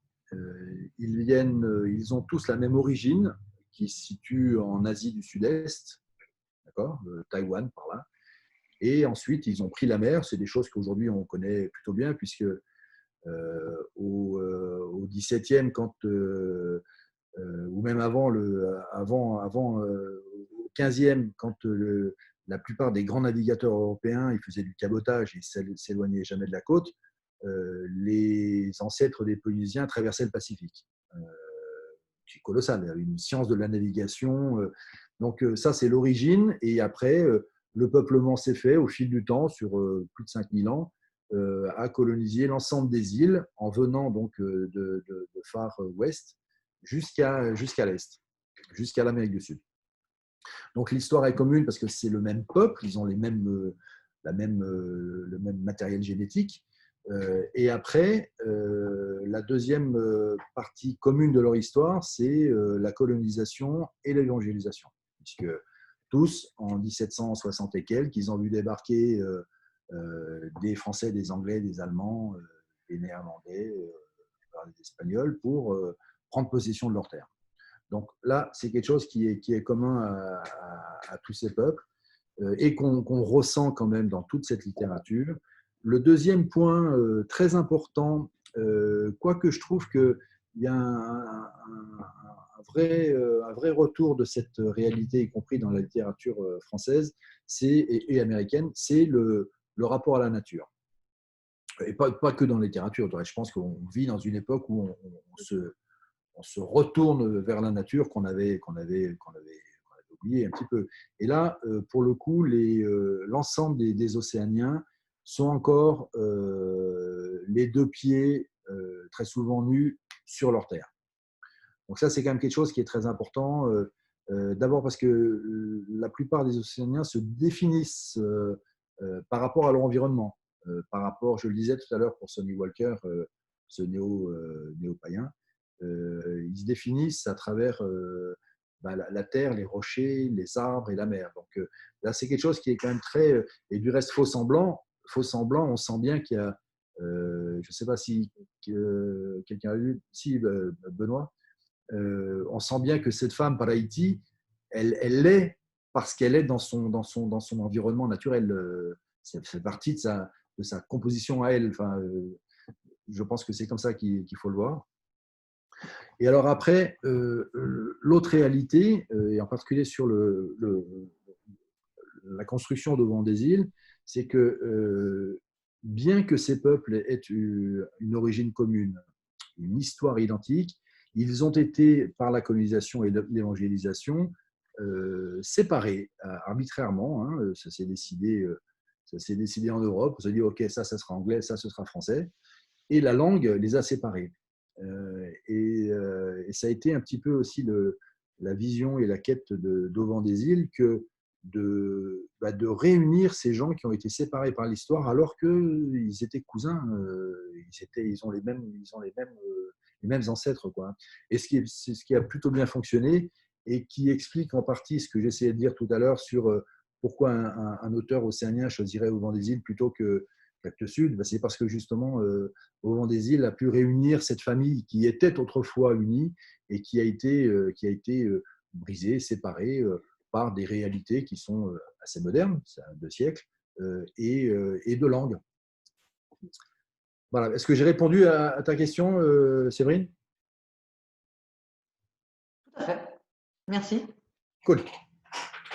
Alors, j'avais une requête, Christian. Ce serait de lire un extrait d'un livre en langue originale. Est-ce que c'est possible pour l'un de vous deux? C'est très compliqué de lire le tahitien. T'es pas là. Bon, en plus, tu parles d'un livre original, ça veut dire d'un livre en langue tahitienne? Oui. Ah ouais, bah, je ne sens pas du tout.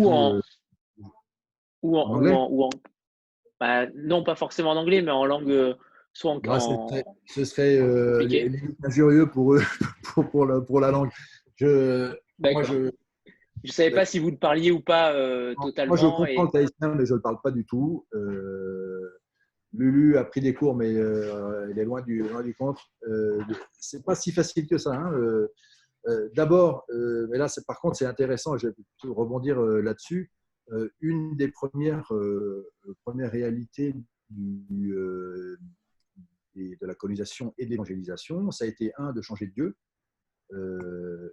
donc d'oublier ces dieux, puisque c'était polythéiste, et d'imposer une langue. Et aujourd'hui, il n'y a pas si longtemps que ça, il y a 60 ans, dans la cour de l'école, quand tu parlais tahitien, tu étais puni. Et du reste, c'était matérialisé par un coquillage. Et celui qui avait le coquillage, c'était lui le puni. Donc à la fin de la récré, et dès qu'il y en a un qui disait un mot en tahitien, il récupérait le coquillage et à la fin, c'est lui qui était puni. Donc il y a quand même eu une volonté d'éteindre cette langue et qui a plutôt bien fonctionné, il faut le reconnaître. C'est comme l'histoire des dieux. Hein. Les églises se développent bien ici, enfin les églises, les catholiques, les protestants, les mormons, etc. Et donc, il y a quand même eu quelque chose de brisé dans la transmission de la langue. Alors, de façon, aujourd'hui, c'est quelque chose que tout le monde a compris comme une erreur. Moi, j'ai un exemple très simple, c'est que j'ai 3 enfants. J'ai une fille qui a 32 ans, elle ne parle pas un mot de tahitien. Elle n'a jamais appris le tahitien à l'école. J'ai un garçon qui a 23 ans. Lui, il a commencé à avoir du tahitien en primaire, et j'en ai un dernier qui a 19 ans. Lui, il fait du tahitien depuis qu'il est à la maternelle. Donc, c'est quelque chose c'est une reconquête de la langue, mais c'est pas gagné. C'est pas gagné du tout. Très peu de gens parlent tahitien. Il y a eu cette espèce de... Nous, on a un auteur qui s'appelle Chantal Spitz, qui est une amie et qu'on aime beaucoup et qui est un grand auteur tahitien. Et elle parle de colonisation de l'esprit. Et pour beaucoup de Tahitiens, y compris aujourd'hui, parler le français, c'est la langue de la réussite. Parler le tahitien, c'est rester comme un sauvage. Ce qui est complètement, qui n'a pas de sens, mais c'est une réalité. Donc voilà, ce serait faire injure que de nous prendre pour des locuteurs que nous ne sommes pas. Et pour revenir à la question juste avant, ça fait aussi partie, dans une certaine mesure, des aspects propres à ces littératures océaniennes. C'est-à-dire que, et on est vigilant aussi dans la traduction, que de pouvoir préserver certaines expressions ou certains passages qui sont en langue vernaculaire, qu'on va essayer d'interpréter ou de traduire en bas de page ou avec un index, mais pour justement montrer à quel point il y a aussi cette question au niveau de la langue, des langues, parce qu'il y a évidemment plusieurs dialectes au sein de l'Océanie, y compris en Polynésie. Et voilà, donc c'est un challenge. Pour autant, il n'y a pas de vraie partie pleine de textes qui sont en langue étrangère, mais on est attaché quand même à le préserver dans les ouvrages. Évidemment. Et puis alors peut-être pour compléter ma réponse à Séverine tout à l'heure, il y a cette notion d'imaginaire, puisque il est évident, même si une fois de plus la colonisation a voulu imposer un autre imaginaire à ces gens, mais leur monde est différent. ça fait sourire tout le monde, mais les petits Tahitiens, ils apprennent le gaulois à l'école. Les Gaulois, ils n'ont aucune idée de ce que ça peut être. Quand on parle de neige, ils n'ont aucune idée de ce que c'est.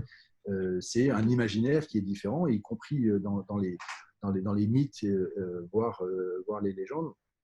Et pour illustrer ça, j'ai une petite anecdote qui est assez rigolote. On a publié il y a quelques années le seul livre d'un auteur papou de Papouasie-Nouvelle-Guinée, qui s'appelle Russell Soaba, et l'auteur, et le titre, c'est Maïba. Et c'est un texte extraordinaire. C'est la première fois qu'un texte papou est publié en langue française. Il a été écrit en langue anglaise. Et on a fait venir Russell avec nous au Salon du Livre de Paris, il y a 4-5 ans, et après au Salon du Livre océanien de Rochefort, Charente-Maritime. Et le premier soir, bon, ça ne s'est pas très bien passé pour lui parce qu'il a pris froid à Paris et à Rochefort, ils ont pensé qu'il pouvait avoir la tuberculose. Donc, ils l'ont mis dans une chambre d'isolement et il a passé les 4 jours du festival dans une chambre tout seul. Il était ravi parce qu'il avait dit chez moi, jamais j'aurais eu droit à des gens qui s'occupent de moi, des infirmières, des toubibs, une chambre que pour moi. Il a adoré, sauf que nous, on était un peu frustrés.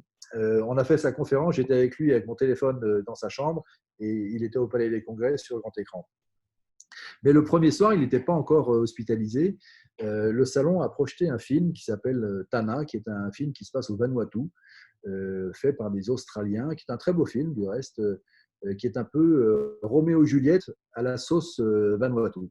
Donc les acteurs sont des gens du Vanuatu, donc ils sont noirs, et c'est pas 2 familles de Venise, mais c'est 2 clans qui ne peuvent pas être. La fille fait partie d'un clan, le garçon d'un autre. Ils ne peuvent pas s'épouser parce que les clans sont ennemis. Et donc, à la fin, ils se suicident. OK. Et donc, après, moi, j'étais un peu surpris quand même par ce film. En fait, j'avais vraiment l'impression que c'était Roméo et Juliette transplanté dans un autre décor tropical, exotique. Et donc, j'en parle à Russell. Je me dis, comment tu sens le truc et voilà ce que Russell m'a dit. Il m'a dit, alors, la musique était canon, vraiment. J'ai trouvé ça super. En plus, les acteurs super beaux. Je dis, mais par contre, cette histoire, elle ne tient pas la route. Chez nous, si ça devait arriver, l'homme, il saute dans la mer et il se transforme en dauphin. Voilà. Donc ça, c'est juste pour capter que l'imaginaire n'est pas le même. On est dans un autre univers, un autre imaginaire. Et c'est quelque chose qui, du reste, a d'autant plus d'importance pour nous que le Pacifique, on a beaucoup écrit dessus, surtout à une époque, mais même encore aujourd'hui, il y a beaucoup de gens qui écrivent sur le Pacifique, mais en venant y transposer leur vécu, leur imaginaire, alors que il y a un imaginaire d'ici, quoi. C'est à peu près clair ce que je dis ou c'est complètement allumé? C'est clair, c'est clair. Ok, cool. Isabelle? Oui, bonjour à tous les deux. Je voulais en fait revenir sur l'histoire des langues. Est-ce que vous avez du coup des auteurs qui écrivent complètement en langue, en dialecte ou donc en tahitien, en samoan et donc est-ce que vous avez du coup des traducteurs de ces langues-là ou en fait les auteurs écrivent en anglais et en français? Est-ce que du coup ça a été suffisamment anéanti pour que plus personne n'écrive dans ces… Est-ce que c'est des langues écrites déjà? Je n'ai pas d'idée non plus. Alors, en fait, tu as la réponse dans ta question. L'origine, ce sont des langues orales, très clairement. Il n'y a pas d'écrit. L'ensemble des savoirs qui se trouvent être surtout la généalogie et à travers les généalogies, la possession des terres, à qui appartiennent les terres, parce que ça, c'est la grande problématique. Ce sont des petits milieux insulaires, donc il faut faire attention. C'était pareil du reste en Europe il y a quelques siècles. Ça se transmettait par des longues tirades de généalogie, et avec ça, on transmettait l'histoire, qui descend de qui et à quel moment il est en lien avec le divin, puisqu'on considère que ce sont des dieux qui sont arrivés sur Terre et qui ont fait des hommes. Ça me rappelle une autre religion. Sauf que ce n'est pas une côte et un morceau de boue, mais c'est pareil. Et la problématique, c'est plus on est proche du Dieu, plus on est haut dans la société. Et donc tout ça, c'était dit donc, à travers les généalogies où on racontait que lui est le fils d'eux, et quand il y avait un événement remarquable, on signifiait, et c'était transmis comme ça, d'année en année, de génération en génération plutôt, mais il n'y avait pas d'écrit. L'écrit arrive avec la Bible. Les premiers textes écrits en langue tahitienne, c'est la Bible, traduite et écrite. Et aujourd'hui, je ne connais pas un seul auteur qui n'écrive qu'en tahitien.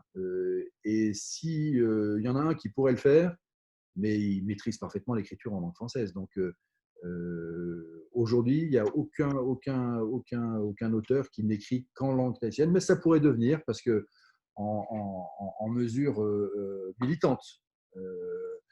Chez les Maoris, qui sont beaucoup plus en avance que nous, enfin, quand je dis nous, c'est la Polynésie, sur le retour des langues, la plupart des écrivains maoris écrivent également en anglais. Et après, nous, on a même les cas, c'est celui de Célestine, c'est une tahitienne qui écrit en anglais. Alors là, c'est encore autre chose. Voilà. Alors, par contre, on pourrait trouver des traducteurs. On pourrait trouver des traducteurs. Après, c'est un débat intéressant. Nous, on est très concernés par tout ce qui touche à la traduction. J'ai encore une petite histoire, décidément, j'en ai pas. Il y a quelques années, vous l'avez peut-être vu, parce que ça a été Grand Prix des maisons de la presse, il y a un pêcheur tahitien qui s'appelait Tavay, qui est tombé en panne et qui a dérivé pendant 121 jours, je crois, et qui est arrivé aux îles Cook. Et à l'époque, il y a Lionel Duroy, que vous connaissez peut-être, qui est un grand auteur français, qui fait des biographies, entre autres, qui est venu à Tahiti pour interviewer Tavay et en sortir un bouquin qui s'appelle « Si loin du monde », qui est un merveilleux livre publié par O Éditions et ensuite en pocket, prix des maisons de la presse, 60 000 exemplaires vendus, un énorme bouquin. Et un jour, le président de la Polynésie de l'époque, qui était Oscar Temaru, qui n'est plus président, m'appelle pour me dire que ce serait quand même bien de le traduire en tahitien, ce bouquin. C'est quand même l'histoire d'un tahitien. Ça, c'est Si loin du monde, la version O Édition. Lui, c'est le pêcheur à la fin de son périple, alors qu'il était plutôt gros avant. Et ça, c'est la version qu'on a faite, nous, en langue tahitienne. Il se trouve que donc Oscar Temaru me dit qu'il faudrait le traduire en tahitien quand même. Donc, j'adhère tout à fait à cette idée. Et alors, pour faire un petit retour en arrière, lorsque Lionel Duroy vient pour interviewer ce pêcheur ne parle que tahitien. Il ne parle pas français. Et donc, il fait appel à l'ancien ministre de la Culture, qui s'appelait Jean-Marius Rapoto, qui est un lettré, qui parle un très bon tahitien. Et donc, ils sont à l'hôpital. Tavay est sur son lit d'hôpital, parce qu'il est resté quand même 2 mois à l'hôpital pour récupérer un peu après son périple. Et donc, Lionel pose des questions en français. Jean-Marius les traduit à Tavay en tahitien. Tavay lui répond en tahitien et Jean-Marius traduit à Lionel pour qu'il comprenne ce qu'il voulait dire. Et là-dessus, Lionel écrit son livre. Et lorsque Oscar me demande de traduire ce bouquin tahitien, je fais appel à un grand locuteur en tahitien qui s'appelle Tumo Rapoto, qui se trouve être le frère de l'ancien ministre de la Culture qui avait interviewé Tavay. Et quand je lui explique le truc, je dis voilà, il faudrait traduire le livre qu'a écrit Lionel Duroy, Si loin du monde, en tahitien. Et lui me dit, mais moi, ça ne m'intéresse pas du tout de traduire le livre qu'a écrit Lionel Duroy.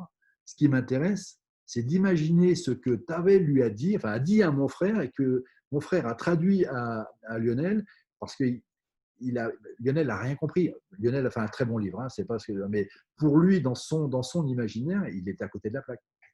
Et donc, il a fait un livre qui est en fait une transcription en langue tahitienne de ce qu'il imaginait que Tavay avait dit à son frère qu'il avait traduit à Lionel Duroy. Et donc tout ça là on rentre bien dans la complexité des traductions. Et l'an dernier au Salon du Livre, on a essayé avec les étudiants en Réomaui, donc en langue tahitienne à l'université, de se prêter un petit jeu rigolo, c'est de traduire le bouquin en tahitien en français. Pour voir qu'en fait, c'est pas du tout Si loin du monde de Lionel Duroy. C'est un autre livre. Et ce qui serait très rigolo, je pense qu'on va y arriver. Ils ont été emballés au début, puis après ils se sont dit merde, c'est un sacré challenge. Mais je pense qu'on le fera un jour parce que c'est extrêmement intéressant. Et je pense que à travers cette anecdote, je pense que vous comprenez mieux à la fois la complexité de ces langues tahitiennes, des problèmes d'imaginaire, parce qu'on est quand même très très loin. et peut-être aussi de la richesse et de la nécessité d'avoir des maisons comme au Vent des Îles. C'est triste de savoir qu'aucun Tahitien n'écrit dans sa propre langue. C'est rare qu'un pays ou qu'une partie d'une région ne puisse pas avoir accès à la littérature, entre guillemets. Alors, il y a une assez grande littérature tahitienne écrite religieuse. C'est-à-dire que tous les sermons sont écrits en langue tahitienne et dits pendant les messes et cultes. Donc là, c'est clair. Il y a du reste pas mal de petits bouquins religieux écrits en langue tahitienne. Mais il faut aussi accepter l'idée que l'écriture, ça a 2-3 siècles maximum, quoi. Donc très récent. Moi, je pense que on y viendra. Là, après, d'un point de vue purement maison d'édition, ce livre-là qu'on a fait en tahitien, on a mis 15 ans pour le vendre. On en vendait 30 par an. C'est-à-dire que moi, j'interviens régulièrement dans des séminaires, en particulier avec des profs et des chercheurs, des linguistes sur comment on fait pour sauver le tahitien. La réalité, c'est que tout ce qu'on a pu publier en langue tahitienne, personne ne l'achète. Même les écoles ne les prennent pas. On a fait un Tintin, le crabe aux pinces d'or en version tahitienne. C'était super, on en a beaucoup vendu à tous les collectionneurs d'Hergé. Mais ici, on l'a vendu à… Voilà, c'est celui-ci. Là.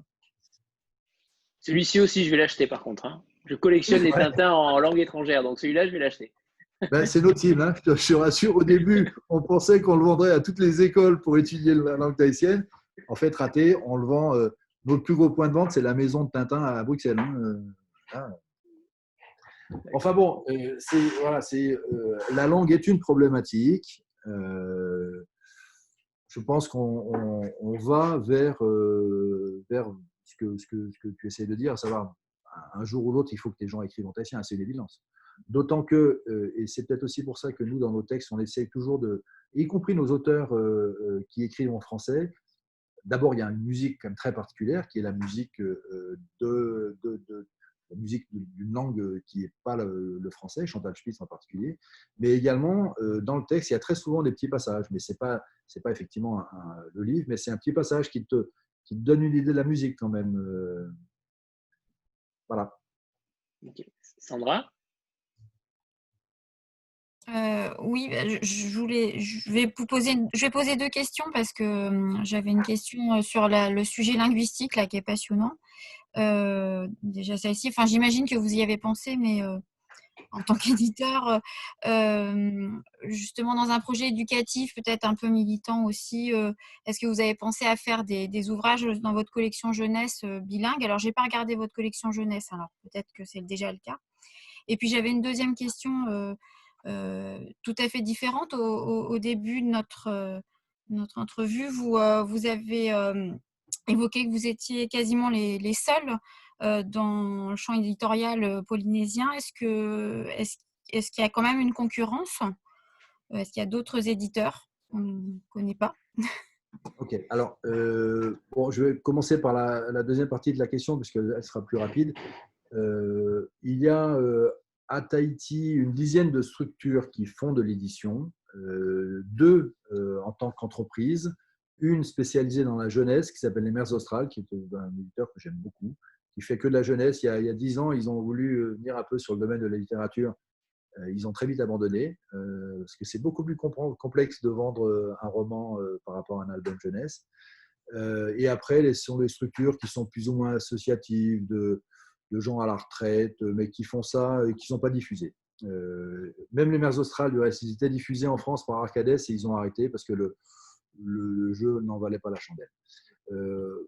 En Calédonie, c'est encore un peu plus compliqué, c'est que tout le monde est éditeur là-bas. Donc, nous sommes le plus gros éditeur en Calédonie. Toutes les fois que quelqu'un écrit un livre, il crée une maison d'édition. Donc, mais pareil, il n'y a pas de diffusion. Donc voilà, j'ai répondu à ta question. Que des auto-éditeurs. Comment? Que des auto-édités en fait. Voilà. C'est quasiment ça. pour s'auto-éditer. Ouais, ce sont des comptes d'auteurs déguisés. Ouais. Bon, enfin bon, à côté de ça, nous, je pense que les plus grands auteurs, enfin les auteurs calédoniens qui ont un potentiel, ils sont chez nous. Hein. On a une grande partie des auteurs calédoniens. Mais après, c'est un choix. Je veux dire, ici, des comptes d'auteurs, il y en a partout aussi. Tous les gens qu'on ne comprend pas, en fait, ils s'éditent tout seuls parce qu'ils pensent que leur texte mérite d'être publié, ce que je peux comprendre. Voilà.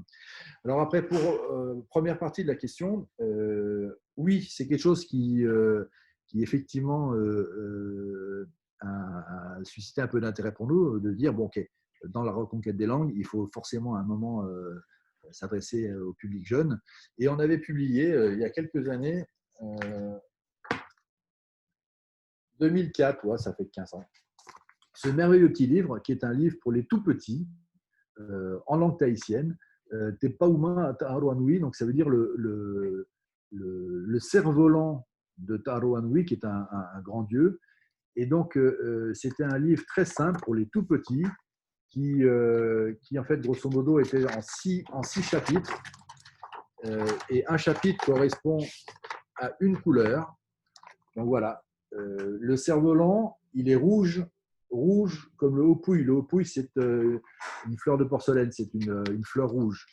Le cerf-volant, il est bleu comme la mer, en langue tahitienne, hein, d'accord.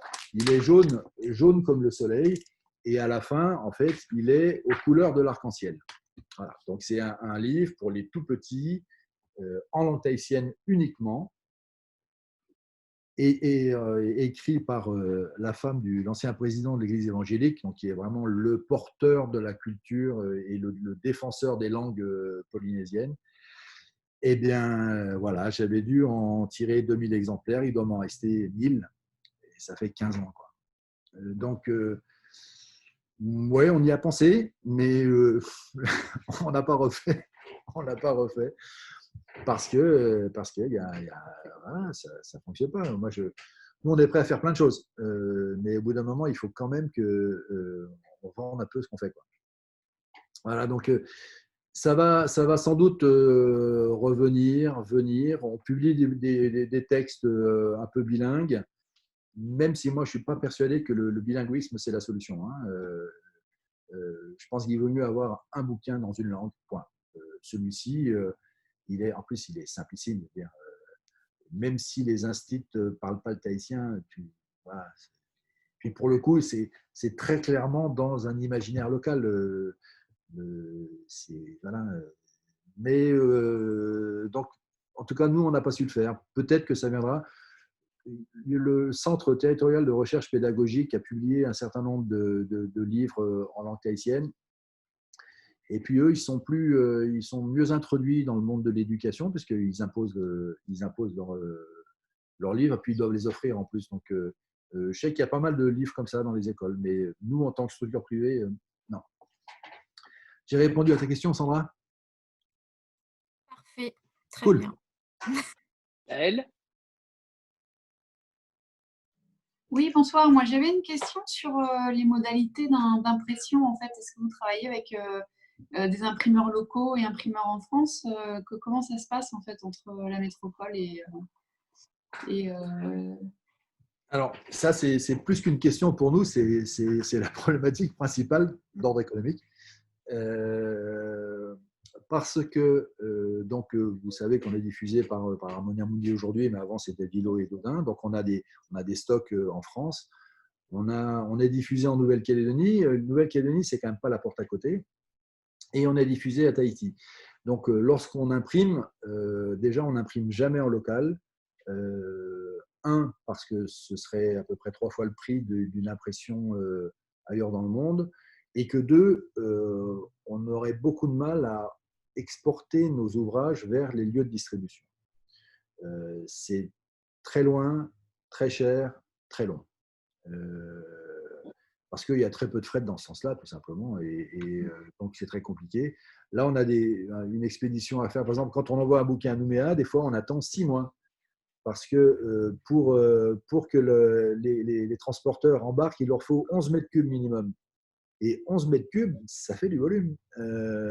Et donc, là, par exemple, mais pareil pour la France. Alors là, on arrive dans une bonne saison parce que c'est les déménagements des fonctionnaires expatriés. Donc là, ça fait du volume et du coup, on peut glisser des palettes de livres. Mais sinon, on n'y arrive pas. Mais bon, ça nous arrive quasi rarement parce qu'on ne fabrique jamais ici. Et alors après, donc on fabrique en fonction de plein de paramètres, dont le taux de change. On fabrique beaucoup en Chine. On fabriquait beaucoup en Chine jusqu'à ce que le dollar, en Chine, on paye en dollars US. Je rentre dans des données très, très, très, très économiques. Hein. Enfin bon, je pense que c'est l'objet de ta question. Et là, le dollar US en ce moment, il est vraiment pas bon du tout, beaucoup trop cher. Et là, les 6 nouveautés qui arrivent, dont la rentrée littéraire, je les ai fabriquées en Italie. Donc, on imprime un petit peu, on fait des demandes de devis de partout et on fait ce qui nous paraît le mieux. Alors après, évidemment, le livre de Tehegura, j'ai tout intérêt à le faire chez un imprimeur qui est proche de la France parce que on va beaucoup le vendre à Tahiti. Hein. On a un potentiel à 4-5 000 exemplaires à Tahiti assuré. Mais en France, on a du mal à chiffrer, par exemple, le potentiel, mais ça peut être beaucoup, hein. Enfin beaucoup, plusieurs milliers en tout cas. Donc là, on en a tiré, je crois, on a dû en tirer 10 000 pour un premier tirage, mais s'il y a une demande de retirage, de réassort, on sera en Italie et la livraison, c'est une nuit de camion. Quand ça vient de Chine, c'est un mois de bateau, une sortie de douane au Havre ou à Dunkerque, etc., etc. Est-ce que j'ai répondu à ta question ? Oui, ça me paraissait intéressant de se dire, voilà, le métier, c'est quand même aussi beaucoup de logistique finalement, quoi, hein. Bien sûr. Et puis alors, ouais, peut-être un autre développement, le fait de ne jamais payer de double fret, puisque les livres partent de l'imprimeur, où qu'il soit en Italie ou en Chine ou à Singapour, peu importe, en Lituanie, on a travaillé dans plein de pays. Le livre part sur tous les lieux de distribution, ce qui fait qu'il n'y a jamais double fret. C'est-à-dire que je ne fais pas venir des livres ici, puis ensuite je réexpédie. Ce qui fait que, et je pense qu'on est un des seuls éditeurs du monde français, voire même au monde, à pratiquer le même prix de partout. C'est-à-dire que nous, le prix unique ne s'applique pas à Tahiti. Mais par contre, nous, comme on est des ayatollahs, on vend nos livres au même prix à Tahiti, à Nouméa, sur Internet, en France. Voilà. Alors, on se fait plaisir, hein, parce que tout le monde s'en tape, mais c'est une réalité. C'est une réalité qui nous paraît assez sensée. En fait, beaucoup de libraires il y a quasiment plus de libraires à Tahiti, il en reste un et demi, et il survit parce qu'il ne fait pas que de la librairie. Mais Benoît arrive. Benoît arrive. Il veut déménager, c'est ça? Ah, Benoît, attention, il y a un libraire qui cherche un libraire. Hein, tu es au courant? Ah, tu as répondu à l'offre d'Odyssée? Non, je n'ai pas répondu à l'offre d'Odyssée, mais je suis un peu au courant via Lucille. Ok. Mais enfin, là, moi, quand je parlais de libraire, ce n'était pas de libraire au sens noble du terme. Je parlais de structures commerciales qui font de la librairie. Et la réalité, il ne faut pas se le cacher non plus, c'est que dans ce pays, tout est hyper cher. Et les livres, c'est un commerce. C'est-à-dire que les libraires, ce n'est pas des gens qui sont animés par de la littérature, mais qui vendent des produits. Enfin, ceux qu'on a ici, j'entends, hein, depuis pas mal d'années. Hein, et du reste, ils vendent plus de choses qui ne sont pas des livres. Ce qui les intéresse, c'est la marge qu'ils vont faire sur le livre. Donc, quand tu imposes des marges le prix unique en France, ici, et toutes les fois, on fait les 20 ans du Salon du Livre. Là, ça fait 20 ans qu'on organise le Salon du Livre à Tahiti. Et tous les auteurs qui viennent, ils sont outrés. Deville, vous connaissez sans doute Patrick, qui était à Tahiti pendant plusieurs mois, là, qui va sortir un bouquin sur la Polynésie. Là. Dans sa série, dans toute la série qu'il fait chez Seuil, là, Viva, Pura Vida, Campuchea, vous avez peut-être lu tous les livres de Patrick Deville.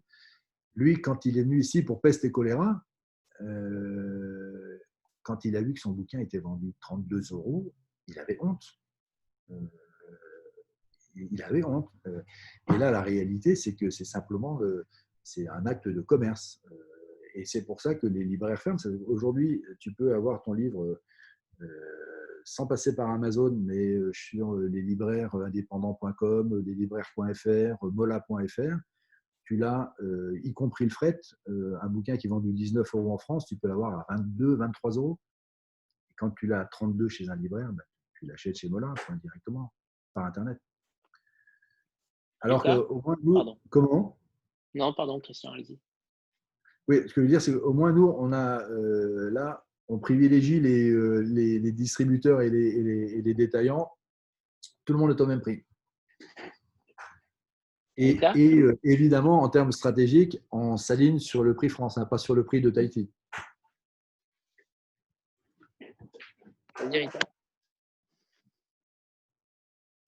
Oui, alors Christian, je reviens sur ma question des publications. Alors, on a bien évidemment un choix, une ligne éditoriale très claire, donc la culture océanienne, mais est-ce qu'il y a d'autres critères, et j'imagine que oui, des critères de choix, des cases à cocher pour qu'un manuscrit soit publié au Vent des Îles et pas un autre? Alors, non. Il n'y a pas de case à cocher. Il y a peut-être une démarche un peu inverse, et c'est Lulu avec sa formation économique et marketing qui essaye d'imposer ça. C'est d'avoir entre guillemets, des quotas dans les genres qu'on publie. Par exemple, là, on n'a pas de jeunesse. On n'a pas de jeunesse et Lulu, non, il nous faut de la jeunesse. Donc, dans ce sens-là, oui. C'est-à-dire que peut-être qu'on va être plus ouvert à essayer de stimuler la création d'un ouvrage jeunesse. Mais jusqu'à présent, on ne l'a jamais fait. On s'en sort quand même pas si mal. Mais peut-être qu'effectivement, ce serait une stratégie payante. Et après, il n'y a pas de case à cocher pour être édité au Vent des Îles. Avec Méridien Zéro, on a montré qu'on pouvait faire des choses très différentes de ce qu'on fait habituellement, donc de cette littérature très militante, très océanienne. Là, Méridien Zéro, on est dans un autre monde. Hein. Du reste, ça se passe en Polynésie, mais ça pourrait se passer ailleurs. Donc, la seule case à cocher, c'est nous toucher. Et évidemment, soit être un auteur du Pacifique, soit parler du Pacifique. On a publié des auteurs français, Pierre Furlan qu'on a publié pour deux livres, du reste, que j'aime beaucoup, qui s'appelle Le rêve du collectionneur et le livre des îles Noires, qui se passe au Vanuatu. Tan Van Trandut, on a fait Kawe Kaweo, donc qui se passe en Nouvelle-Zélande. Donc, David Faucambert, Bluff. Donc, on n'a pas de quota ethnique, on n'a pas de quota. Il faut que ça rentre dans la ligne éditoriale, que tu l'as annoncé très clairement, c'est l'Océanie, le Camp Pacifique. Et après, il faut qu'à un moment, ça nous touche, évidemment. Peut-être des objectifs de publication par an. Enfin, vous en recevez à peu près combien par des manuscrits? Là, jusqu'à présent, on n'a jamais lié le nombre de titres à sortir à celui reçu, à savoir, bon, cette année, il faut qu'on en trouve 10, on prend les 10 meilleurs. On est débordé par les manuscrits, quoi qu'il arrive. On en reçoit, je sais pas, on en reçoit 3, 4, 5 par mois. Et on en retient un dans l'année, quoi, et encore. Par contre, on a, comme vous l'imaginez, un réseau quand même. Ça fait 30 ans qu'on fait ça dans le Grand Pacifique. Donc, on a un certain nombre de, comment on pourrait appeler ça, des scouts, ils appellent ça à Francfort, des gens qui sont à l'affût des nouveautés qui sont publiées en Nouvelle-Zélande, en Australie, au Samoa. Et là, on est tout de suite très informés. Et donc, on lit beaucoup en langue anglaise. Et donc, ça nourrit la machine, ça, il n'y a aucun problème. Hein. Après, en local, quand il n'y a pas de manuscrit, il n'y a pas de manuscrit. À côté de ça, là, cette année, on va sortir 23 livres, ce qui est énorme pour nous. Hein. Habituellement, on est plutôt aux alentours de 12-13. Mais bon, 30 ans, ça se fait. Hein. On a quand même 5 tournées d'auteurs en France. Bon, il y en a déjà 3 qui ont été annulées à cause du Covid. Mais bon, on avait quand même un programme ambitieux, donc avec des grosses sorties. Mais je pense qu'on les fera tous. Et puis si l'an prochain on revient à 10, tant mieux, ça soulagera tout le monde parce que sortir 23 livres, c'est une énorme pression en production, hein, en mettant de côté la réalité économique. Hein, mais il faut les produire, quoi. Surtout que ça se voit peut-être pas parce qu'on continue à avoir quelques fautes dans nos livres, mais on fait des gros efforts de prod, on a multiples relectures et tout ça, c'est beaucoup de temps, beaucoup de stress et puis effectivement beaucoup d'argent. Mais voilà, donc on n'est pas dans une approche cartésienne. Il nous faut 2 romans, 2 jeunesse, 2 trucs, et on a vraiment de quoi faire. Et il y a toujours en plus des manuscrits qui nous touchent. Donc voilà. Et puis il y en a que on peut pas faire tout de suite, mais on les fera l'année d'après si l'auteur veut bien attendre. Et puis sinon, il essaiera de trouver ça un éditeur ailleurs. Bon, là, on a un petit challenge pour toujours développer cette ligne éditoriale, étoffer les collections, et en particulier en littérature. Ce serait de trouver un texte originaire de Hawaï. On n'a pas encore… On l'a trouvé. Mais… On l'a trouvé, mais il faut faire aboutir ce projet-là. Voilà, pour également recenser parmi nos auteurs donc, des écrivains hawaïens. Voilà, alors… Je peux même on tient presque le bon bout. On tient presque. Je vous le montre. Il est presque. Il a. This is Paradise. Donc voilà, ça a été publié par Hogarth, Londres, New York, et c'est Christiana Kakowila qui est une hawaïenne. Il a déjà passé le filtre de 2 de nos lecteurs parce que il y a ce process qui n'est pas inintéressant. Nous, quand on reçoit un manuscrit, évidemment, ni Lulu ni moi avons le temps de tout lire. Donc, on a des lecteurs. Quand ce sont des textes en anglais, on a Mireille Vignol, notre traductrice, qui nous aide tout le temps. On a plusieurs des traducteurs avec qui on est très proche. Jill Anderson d'Australie, qui est universitaire qui dirige en Nouvelle-Zélande de Wellington, qui dirige le centre de traduction littéraire de l'Université Victoria à Wellington, qui a traduit un paquet d'ouvrages chez nous, qui est très proche, qui nous fait ses conseils, qui nous appelle pour dire tiens, il y a ça qui est sorti, tu devrais lire. Et après, on a également un lecteur qui lit parfaitement l'anglais. Et quand on a deux fiches de lecture qui disent ça, c'est vachement bien, ben voilà. Derrière, nous, on lit. Et puis après, en général, on prend aussi les textes quand ils plaisent à 2 personnes. En général, c'est que ça va nous plaire aussi. Et après, la réalité, c'est que la plupart des textes, la fiche, c'est une catastrophe. Et donc, dans ces cas-là, on arrête. Justement, Christian et Lucille, comment lit-on à Tahiti et en Océanie? Est-ce qu'on lit plus qu'en France, moins qu'en France, ou vous considérez que par rapport à la population, on est sur de bonnes bases? La question est un petit peu épineuse en ce sens qu'il n'y a pas ce même rapport historique à l'objet d'abord, au produit ensuite et à l'écrit également. Ça rejoint un petit peu la conversation de tout à l'heure sur le rapport à la langue, sur la maîtrise aussi de la langue, parce que autant on a accès sans problème à des littératures disponibles en français, de langue française ou traduite, ça, il n'y a pas de souci.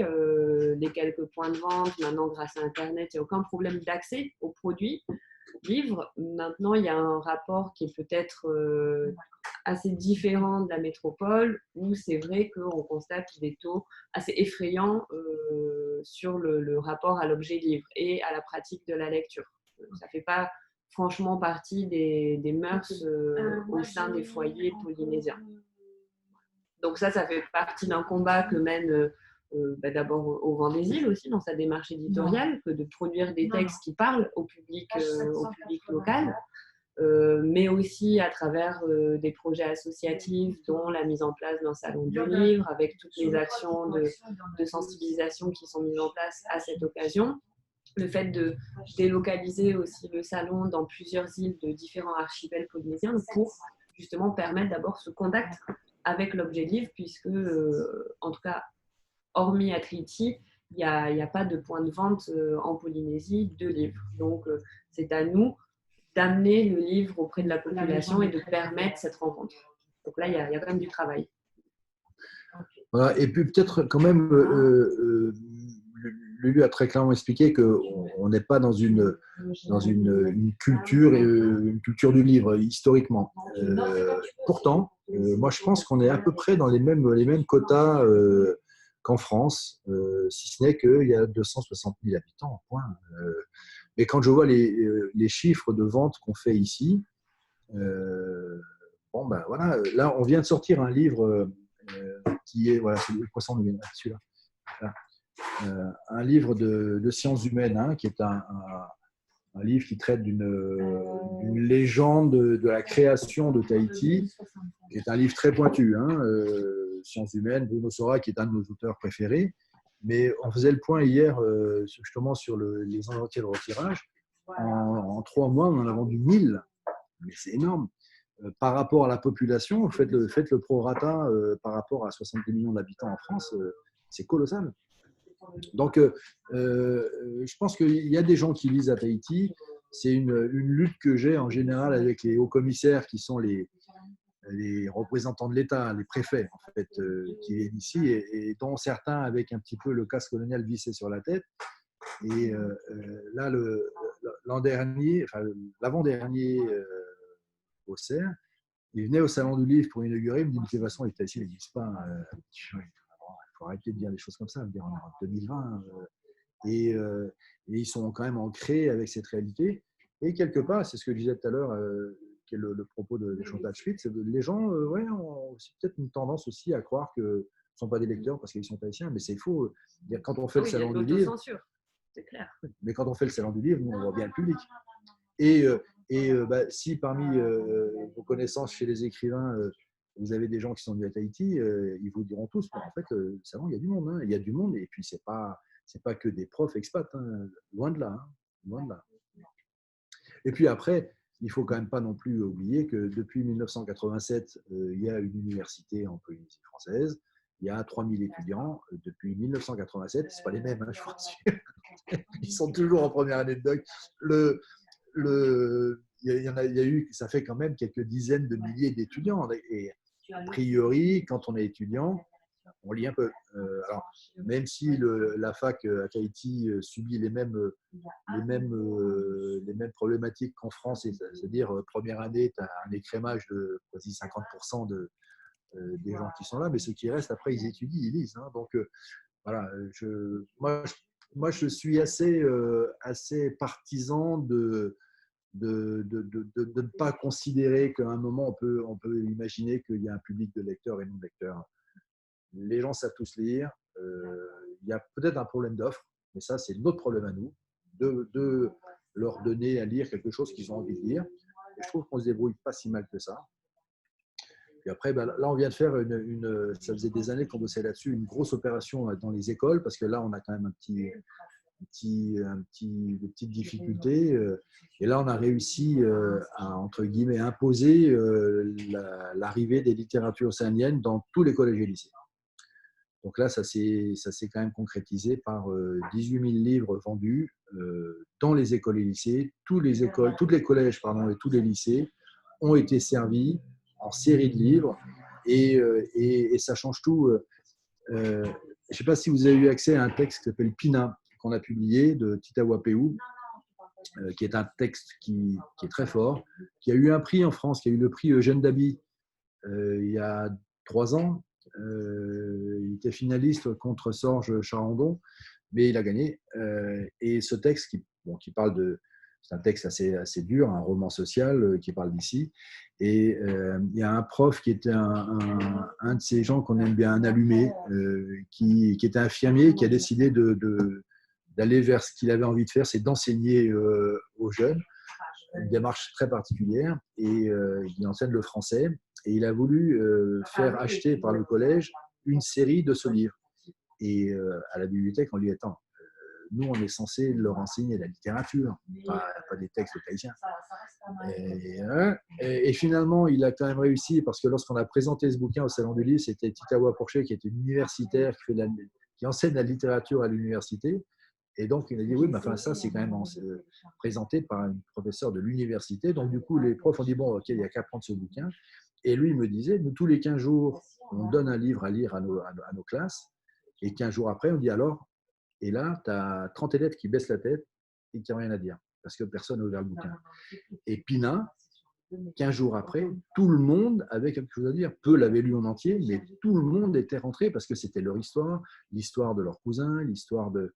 Et ça change tout. Et ce prof qui s'appelle Yvan Expedito me disait, mais ça n'a rien à voir. Dire, quand tu veux entamer un dialogue avec une classe et que tout le monde est juste éteint, tu n'avances pas. Alors que là, il y a des passages qui sont durs, il y a des passages de sexe, des passages de violence. Donc, beaucoup de gens avaient lu, beaucoup de mômes, enfin, d'étudiants, d'élèves avaient lu ça. Mais c'est le début. Et fort de ce constat, ben nous, on a réussi, vraiment en insistant de nombreuses années, à ce que maintenant, les livres sont disponibles dans les écoles. Maintenant, le next step, c'est de faire en sorte que les professeurs les utilisent, les lisent et les fassent lire aux élèves. Mais bon, je pense ça fait partie des gros challenges, de même que les langues. Tu le disais tout à l'heure, Anthony, ce qui est une évidence. À terme, les gens écriront en langue tahitienne et puis peut-être qu'à terme, tous les gens d'ici auront lu de la littérature océanienne. Enfin, j'espère, parce que c'est un peu notre entreprise quand même. Si vous deviez retenir un livre de votre maison chacun, vous retiendriez lequel? Un coup de cœur absolu qui vous a saisi ou vous avez envie de nous faire découvrir? Je sais, ce n'est pas une question simple, mais…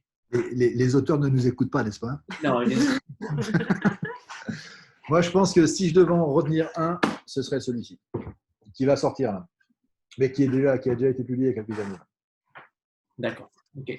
Et Lucie? Mais c'est quand même pas très sympa de ma part parce que tous les livres que j'ai édités, je les aime autant l'un que l'autre. Hein. C'est très compliqué. Mais ouais, celui-ci a peut-être… Enfin, encore que si je réfléchis trop, je vais en trouver d'autres, mais on va s'arrêter à celui-ci. C'est celui dont c'est l'auteur dont tu disais tout à l'heure que c'était un très grand auteur, qui était très méconnu, mais qui était… Voilà, Witi Imaira, ouais. Witi Imaira, qui a écrit aussi Faux semblant, du coup. Exactement. Ouais, c'est ça. Alors, c'est pas de bol parce que Lulu… je vais changer alors. Non, je vais dire, ouais, moi aussi, c'est un livre de Witi Ihimaera, La femme de Pariaka. Et en fait, pour la petite anecdote, lorsqu'on s'est rencontrés avec Christian pour la première fois, où il m'a aimablement reçu, mais pour me dire en 2 minutes que de toute manière, ça n'allait pas le faire. Et il m'a quand même offert ce livre à l'issue de notre longue conversation. Et ça a été ma première lecture océanienne, donc néo-zélandaise en particulier. Et c'est vraiment un livre qui m'a beaucoup touchée parce qu'il faisait aussi référence à un style littéraire qui m'était familier. C'est très littéraire et en même temps, il y a toute une épopée. Donc, ça m'a marqué à plein de niveaux. Et puis, en plus, la découverte de l'auteur. Et je dirais que c'est ça aussi qui m'a donné envie de m'intéresser beaucoup plus, de plonger dans le catalogue au rendez-vous. Voilà. Mais pourquoi tu es venue pour trouver un job, c'est ça? Pour trouver un job. Ouais, en fait, là, il faut refaire l'histoire. Elle est venue pour demander un job. C'est là que je lui ai dit non, ça ne va pas le faire. Ah oui. Mais bon, je dis beaucoup de bêtises, la preuve. Depuis, elle est là. Et justement, j'ai vu tout à l'heure, Lucille, que vous aviez un tatouage. Oui.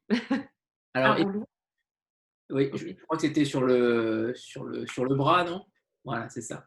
Est-ce qu'il y a une signification particulière? J'imagine que oui, mais… Alors oui, mais là, on va refaire un zoom demain. Mais elle en a un autre sous l'oreille droite, là. Gauche, pardon. Ouais, il y en a droite, plusieurs. droite. Les deux. Ah, mais on ne va pas voir, là. On ne va pas le voir, il y en a derrière les… Allez, déshabille-toi, montre-leur tous tes tatouages. Et ce sont des tatouages traditionnels qui viennent de la famille en particulier.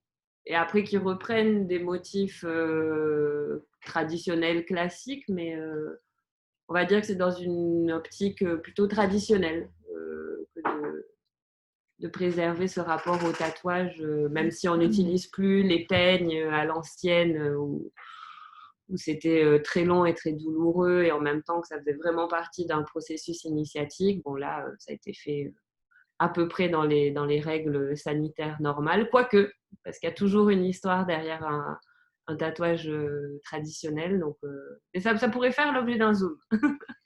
Alors, après, une donnée quand même importante, dans les signes identitaires forts d'aujourd'hui, les jeunes Tahitiens sont tatoués.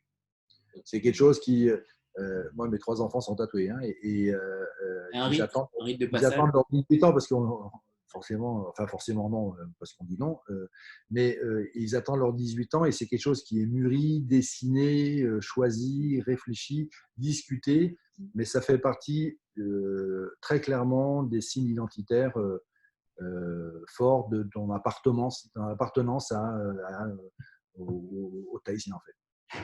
Alors avant de nous quitter, on a pour habitude de faire un screenshot. Ah C'est-à-dire qu'on oui, chante j'allais dire. Non, on se photographie tous. C'est moi qui le prends. C'est moi qui le prends. Ah, Et ok, je vous l'enverrai évidemment. Je vous l'enverrai. C'est Ok. bon pour tout le monde est prêt? merci. Il faut sourire. Ouais, si possible. Arita, t'es un faux rire, toi. Hein. Et justement, est-ce que, alors c'est bon, est-ce que c'est plus facile d'être éditeur en ayant vue sur la mer à côté d'une plage ou pas? C'est une vraie question. Je pense que j'ai répondu en partie à cette remarque tout à l'heure sur une réalité purement économique, sur une question, me semble-t-il, de Séverine. On a quand même, ou c'était peut-être Sandra qui demandait ça, on a quand même une grosse partie de notre chiffre qu'on fait localement. Et là, très clairement, c'est beaucoup plus simple d'être ici parce que on est en contact. Les journalistes de Tahiti, on les connaît tous personnellement. Donc, quand on a un livre qui sort, c'est assez facile. Donc après, si on se trompe et que le livre n'a aucun intérêt pour personne, ben, on se plante, mais on le fait de moins en moins. Mais donc, tout de suite, on trouve un public. Donc ça, c'est facile parce que c'est assez simple pour nous de communiquer avec le public local sur notre activité. Donc là, je pense que c'est quand même beaucoup plus simple qu'être un éditeur en France. Moi, je vois mes amis éditeurs, Alain Carcis, que je pense que vous aimez Alain Carcis parce qu'il est merveilleux. Voilà, donc avant d'aller vous laisser dormir, je dirais que On en a vu bailler. Hein. On en a vu bailler. Donc, la plus grosse difficulté pour nous, quand même, c'est les zooms. Ouais, mais ça, c'est la faute d'Anthony, il n'a pas acheté, donc forcément, voilà. Ah, voilà. Désolé d'avoir été si long. J'espère que vous avez dormi un petit peu. On aurait pu vous parler de soleil, de plage, de cocotiers. Ça aurait été peut-être plus stimulant pour la nuit à venir. Je suis désolé. Vous allez rêver de destination idéale. Un voyage. On va vous montrer quand même quelque chose qui va. C'est l'autre, celui qui est. On a un titre à. Non, l'autre au cœur, voilà. Un titre à sortir là qui change un petit peu parce que c'est pas de la littérature. Ça s'appelle Au cœur de la fougère. Je crois que c'est dû en octobre. C'est Au cœur de la fougère, voyage sur la terre des All Blacks. Et donc c'est un livre de. Comment on peut appeler ça, Lulu? Un livre de voyage en Nouvelle-Zélande, d'un voyage qu'ont fait Ian Borswick, qui est un Néo-Zélandais que j'ai déjà publié, qui est un spécialiste de rugby, et un homme dont vous connaissez le nom, qui s'appelle Fernandel. C'est le petit-fils de Fernandel, l'acteur, et donc le fils du chanteur Franck Fernandel. Et ils sont allés en Nouvelle-Zélande découvrir un pays à travers des All Blacks de renom. Et donc, c'est le ressenti de deux hommes qui vont en Nouvelle-Zélande, qui découvrent des lieux incroyables, des gens incroyables. Et c'est un livre qui va sortir en octobre et qui, pour le coup, permettra de passer des nuits plus voyageuses encore que. On a des très beaux textes qui inspirent au voyage aussi. On préfère le voyage Vanuatu-Tahiti plutôt que Rouen-Dunkerque, hein, sincèrement, à choisir. Ouais, donc c'est Vanuatu, on dit ou. Vanuatu, pardon. Les U sont prononcés ou dans tout le Pacifique.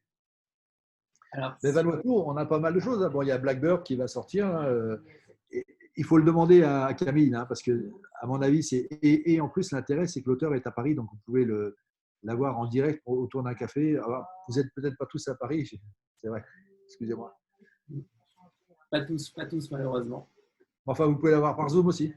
Oui, tout à fait. Et on compte bien l'inviter justement pour Blackbird à la rentrée. Ce serait top.